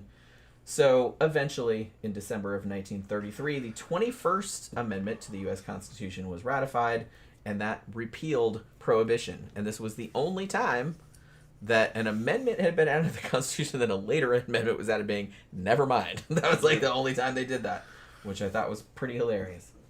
Because it's hard to ratify the U.S. Constitution. That's why, yeah. So that's hard. why it's weird that the prohibitionists pushed for that because they thought it would be permanent. And because they were very aware of that at the time. It's like, if it's an amendment, it's in the Constitution. It's like, it'll be really hard to go back on it. But they did eventually go back on it. So they realized it was a major fuck-up. It was a major problem. Like I said, any tiny gains that had been made by a few less people dying of cirrhosis or something. Worth all the other it dudes. wasn't really worth all of the people that got machine guns. all of the innocent guns, people that got machine gunned. Cops that got killed just trying People to stop that booze. people that died from illegal liquor that was adulterated with who knows what. People that went blind. Like all that kind of stuff. It was just too much. Like it wasn't Got worth it. Grampus right there in the fucking chat. Grampus, would you want to get killed stopping some dude because he has fucking like a trunk full of fucking whiskey? No. That's stupid, man. It's ridiculous. No cop wants to die over that shit. And then the dude that killed the cop over it got spending life in prison over fucking whiskey. The fucking solution is always something that's a lot more moderate. And Grampers, he'll tell you, we went to the same high school together. We went through the same fucking driver's ed program. What fucking made us mediate our fucking drinking is that film of them fucking pulling them dead people out of those fucking cars. That does work, I will. You're like, damn. And then then they let you drive. And they tell you, if you fucking drink and drive, we will take your driver's license away.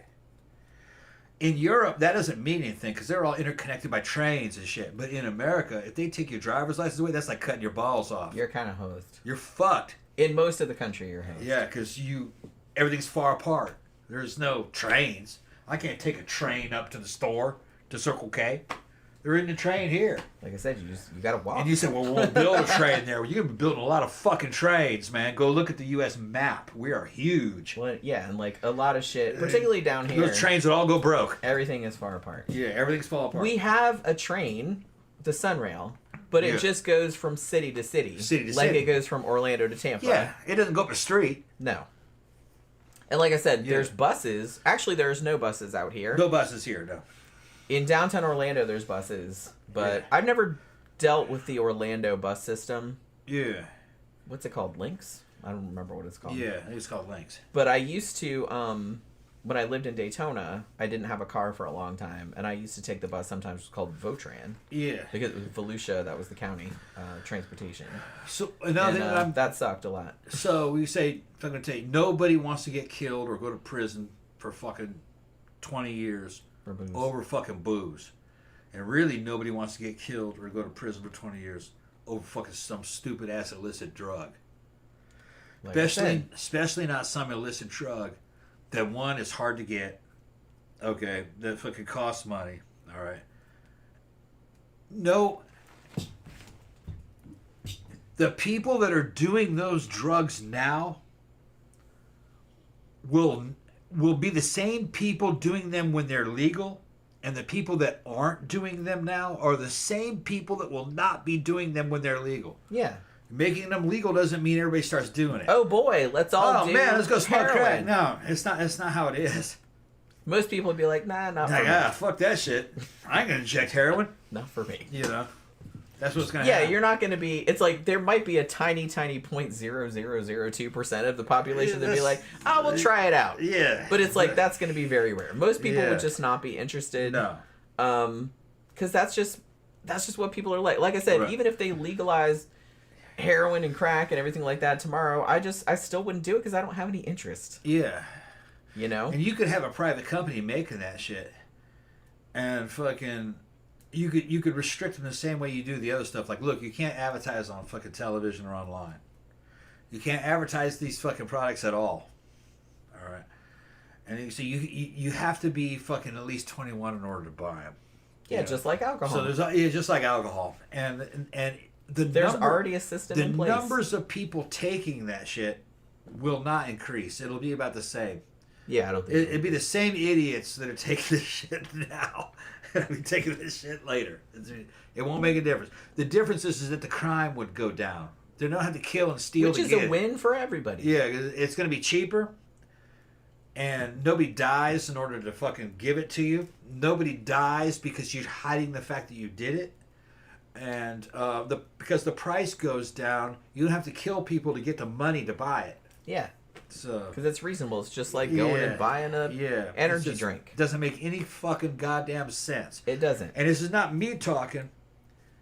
The DEA, the Drug Enforcement Administration, said that shit back in the fucking 80s during the crack epidemic. They were like, don't come down. But they didn't listen. Yeah. The fucking Senate says no, we're gonna come. The DA was like, no, man, don't go hard on this shit because just let it ride. It's a fad. It'll go away. Which it did eventually. Yeah, and my mom, grandparents knows my mom. My mom worked for the DEA, so we know all about that. My mom was kind of, she wasn't anti-drug. She was like pro-legalization, and she worked for the Drug Enforcement Agency, because the Drug Enforcement Agency understood the problem. Yeah. You know, they were like, yeah, you can make this illegal, but don't make it to where it's a fucking super high penalty for it, because then it'll just, the value will go up. Yeah, And like people I said, will die over it. I'm an advocate of legalization. Legalization and control. But if they wanted to just do decriminalization, because I know a lot of European countries do that, where it's still technically illegal, but they're not going to do much of anything to you. Yeah. Like, if they catch you with it, it's like, oh, you go to fine or something. That's fine, too. I would rather just be legal and regulated and taxed just like alcohol is. Yeah. Sold just like alcohol Now, is. You could sell it in liquor stores. It would just be the same thing. Now, here's the thing. You don't want all these motherfuckers high laying around your fucking streets. Okay? So you got to apply the same rule to alcohol. You can't have public intoxication everywhere. But see, you don't see that much, though. I mean, don't see public intoxication. Alcohol is legal. But it's you don't very see rare drunks everywhere. Right. to see just drunks laying around, which you used to do back in the 19th Back in the century. days you did. So what you do is you tell these junkies, yeah, you can have this, but you can't lay around in fucking public. If you're going to fucking shoot up, fucking go fucking home. If you don't have a home, then you better fucking hide. And, you know, I don't know what you do with these homeless, because being homeless in the United States doesn't necessarily mean that you want a home. A lot of these motherfuckers, it's like a sport for them. They don't want a home because a home costs money. And if you put that bitch in public housing, he'll fuck that house up or rent it out to somebody else so he can get money and go fucking do drugs. So it's not the same situation as normal poverty here. You got people that fucking like to be homeless for many different reasons. They also tend to be crazy. They tend to be drug addicts. If you give them a home, they'll fuck that house up and then just leave it. Well, they probably need other help. They're mental. They need a whole... Yeah, they're mental. A whole cocktail. So, you know, there's all these I hear all these simplistic fucking response. Well, we need to give these people housing. Well, you do, but you need other things to go along with that. Well, the thing is that you don't know who it is you're talking about. You give that particular motherfucker a house, he's going to fuck that house up. And he's going to end up being homeless anyway. There are some people that just like being homeless. Some, but like I said, it's probably like... There's still a lot of them. And a lot of people, sadly, are veterans or people that are homeless because of health issues or something like that. They're crazy. So, well, like I said, so they need other things. They need to be in than a house. Back in the day, they'd be in a mental institution. I mean, you could put them in like some kind of like a facility where it's like they could maybe live on their own. Assisted living institution or something where they're in barracks and they get fed and they got to do shit. People check on them, and they may actually have a job where they can work stuff, but where they're just kind of taken care of. Assisted living. That's all about diversity. Some people can't be free per se; they have to be in some kind of institution. And I say that not with any kind of prejudice because I love living in institutions. I love the Army. It took care of a lot of those problems. But there's a lot of the shit you got to do. You got to be competent. You know what I mean? But you know your housing and your food is free because you spend all the time training to fucking fight. You know, and to go to other places. You know. Well, a lot of people a lot of these people that are homeless cause a lot of problems do very well in a situation like that, where look. You got to live here. You get all these fucking benefits. You can have a video game. You can sleep here. You can eat, but you have to do your job. Okay. Yeah, you come back, and then you come back, and then we're gonna inspect you. Oh yeah. We're gonna give you a little star if you pass the inspection. Okay, yeah, great. Some people have to be managed. Well, yeah. I mean, some people do better with structure. In a very structured environment. Yeah. I don't like that, but like I know but some people have to have it. Do. Not everybody is the same. I know some people. And I think some of the mental institutions kind of took that. They kind of did that, but there's better, more modern ways to do that, where it's just like assisted living. Yeah, like a nice facility where they have their own little apartment or their own like little room, or a cubicle, and then they have like they got responsibilities. They can have mental health facilities there that they can go and have that, and they can date. They got Yeah, like I fucking- said, yeah. you don't just like fucking don't lock them up Yeah, for Christ's sake. It's like they're not criminals. Well, it's for people. just- Yeah, there's people that they're not criminals. Yeah. It's, you know, they're just people that It's have like they just have to be monitored. taken care of. That's Yeah. all. You know, just to make sure they don't like harm themselves. Let's see. Full Metal Nosferatu says 2 marijuana dispensaries have opened in our town, literally across the street from each other, and I still have zero desire to smoke pot. Yeah, I mean, I'm not a big. We have friends that are really into it, and I kind of get it. We got but, legal shit around here. The fucking Yeah, you can buy. Yeah, you can buy get it. it from dispensaries here. And I know there's a farm not too far up here that grows it because you can smell it like when you walk by or when you drive by. But yeah. I Yeah, we live out in the farms. We can smell what farm's growing. yeah, it's like what are they? Like, man, it smells like skunk out here. Doesn't it? Yeah, It's it's weed. like, it's like there's a blueberry farm, there's the pop farm, And all of a sudden, yeah. there's the Yeah. there's the winery. Because you can there's the- grow it if you have the licenses and shit. Yeah. But the few times I've smoked pot, I wasn't a fan. No, it's not my favorite drug, actually. It's not. I wasn't Out, a fan. out of them all, I like LSD and alcohol. Same. Yeah, those are the two best ones. But you got to be very responsible with LSD. That's not a recreational drug. That's more like spirit walking. You're like with the Indians. Once every couple of years, you take some fucking. We got to get some. Yeah, we should probably get some. yeah. It's high time. Yeah. Yeah. That was a lot of fun. Yeah. The rest of them are just And kind of hilarious. Yeah. Alcohol's legal, easy to get here in the U.S., and it's a fun drug. And you Yeah, can dance I and- enjoy drinking. Yeah. Yeah. Like I said, just because I'm naturally like a pretty I don't want to say reserved. I don't think I'm a reserved person, but I'm kind of introverted a little bit, and it's just like I have like Yeah. so I like being able to like get outside of my head for Yeah. a while and like just kind of forget about being self-conscious because I am kind of self-conscious.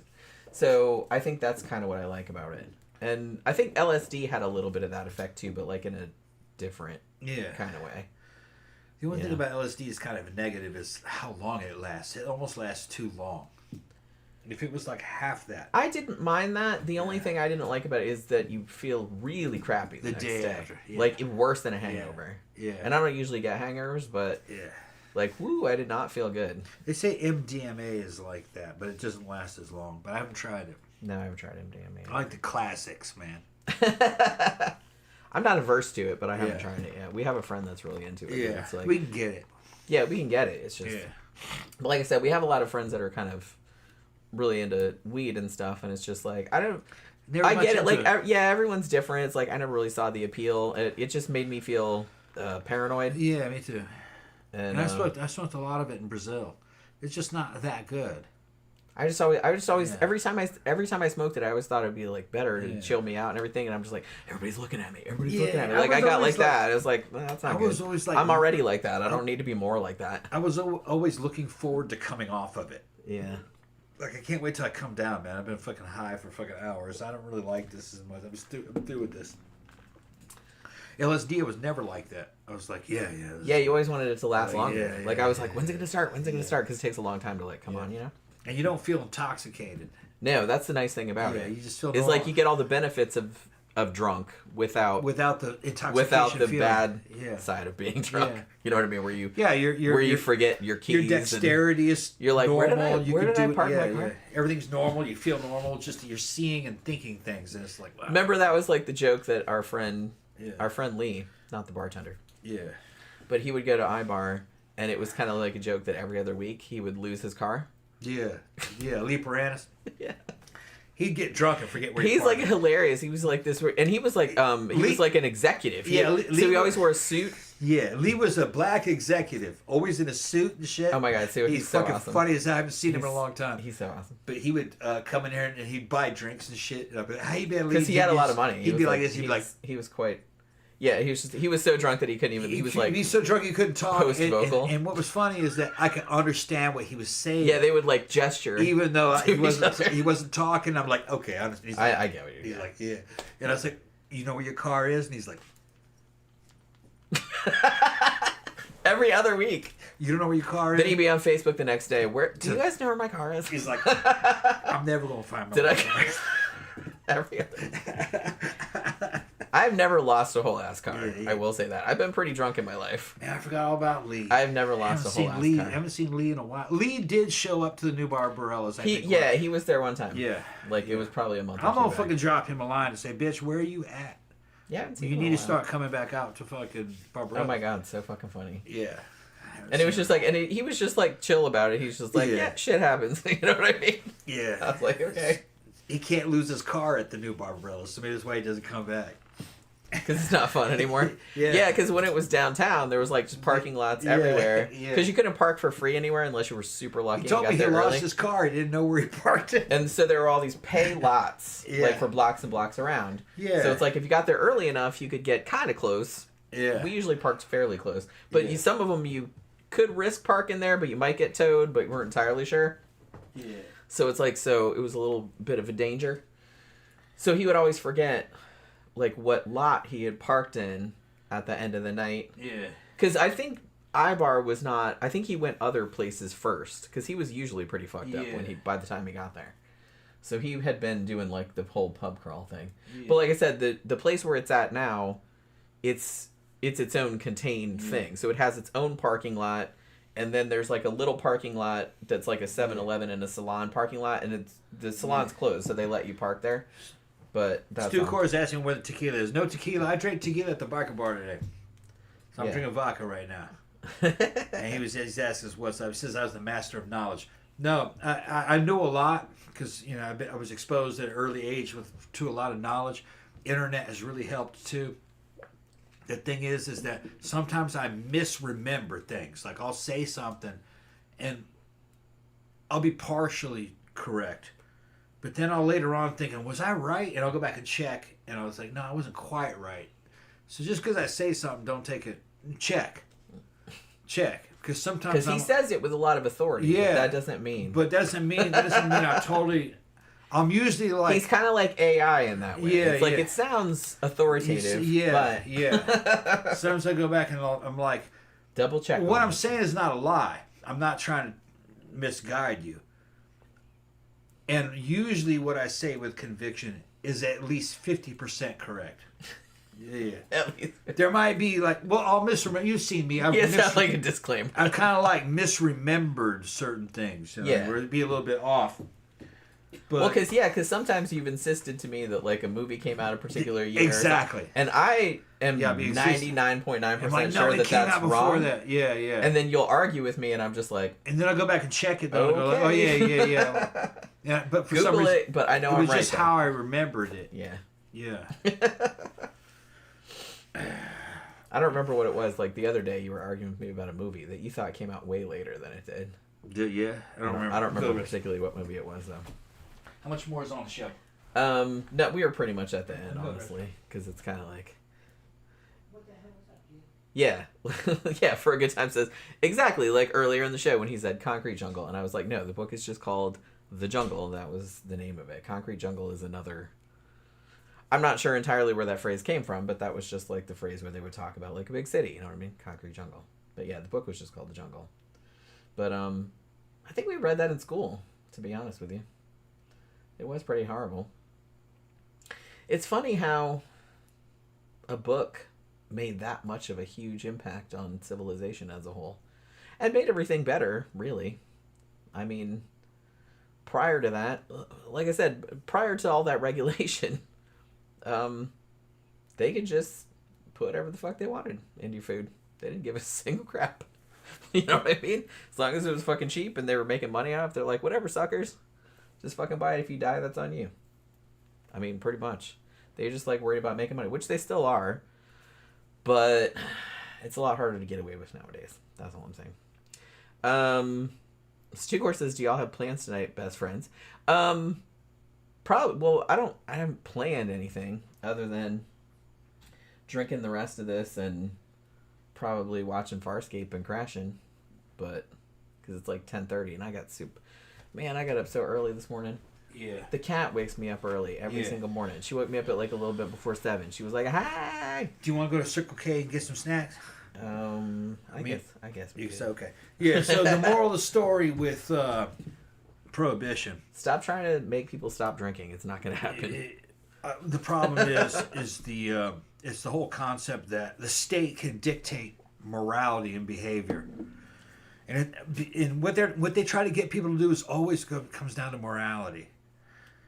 Well, it's the same as like Yeah. it's the same as like fucking sodomy laws. Right. Hey, don't put your dick in someone's butt. Yeah, how are they going to control this shit?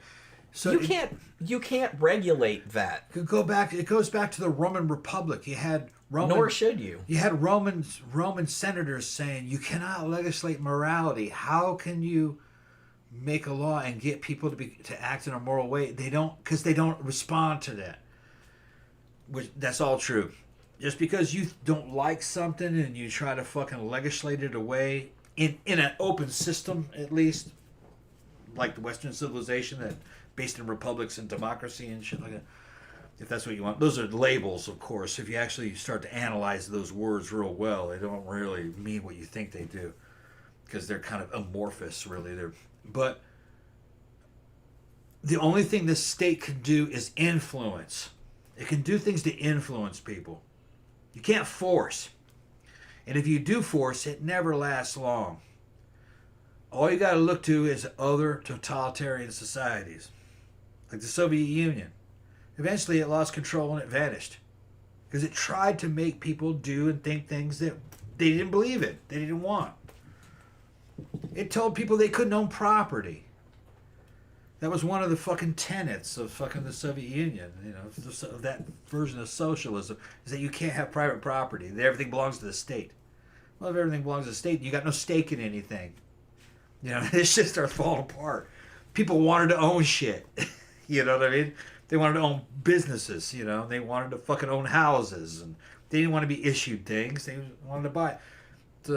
You cannot force people to believe things and do things for very long. It'll fall apart. Like I said, that's why I'm a big advocate of separation of church and state always. And make sure that the state is not a church. That's make sure that the state does not have fucking weird ideology. Not trying to legislate things that don't hurt other people, like people's sexualities or their personal drug use, as long as they're not, you know, causing a problem for harm to other people. You know, like I said, I don't know why they don't do the same shit with alcohol, with other drugs. Like I said, I don't know why sex work should be illegal. You know, as George Carlin once said, selling is legal, fucking is legal. Why isn't selling fucking legal? There's absolutely no reason.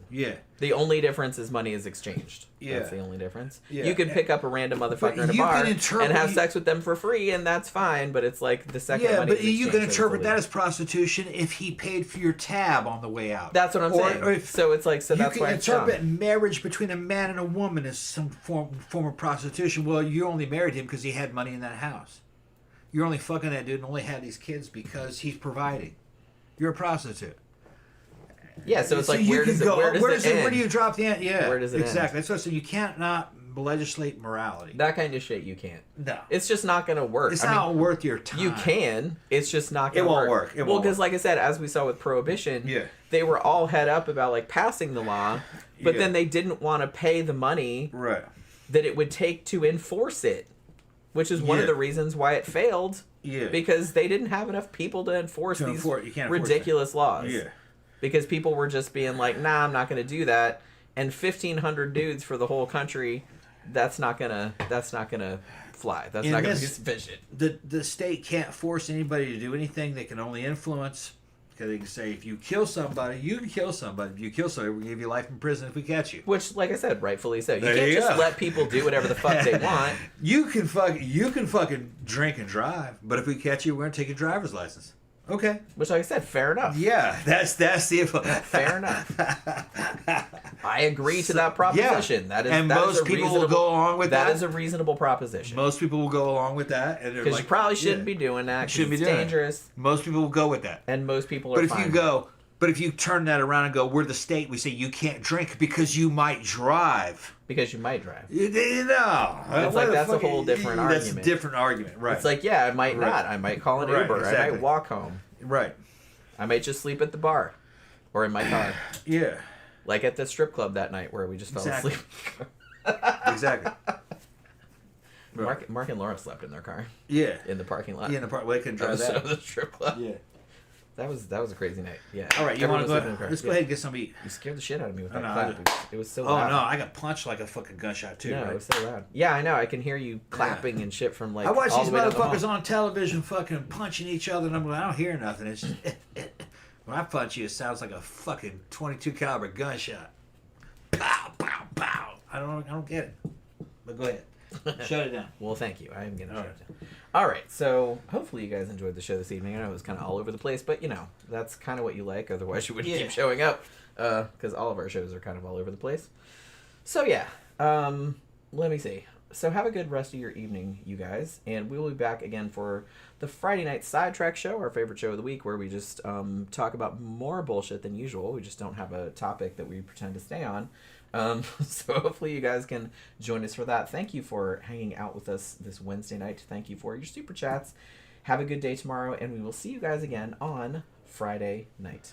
Good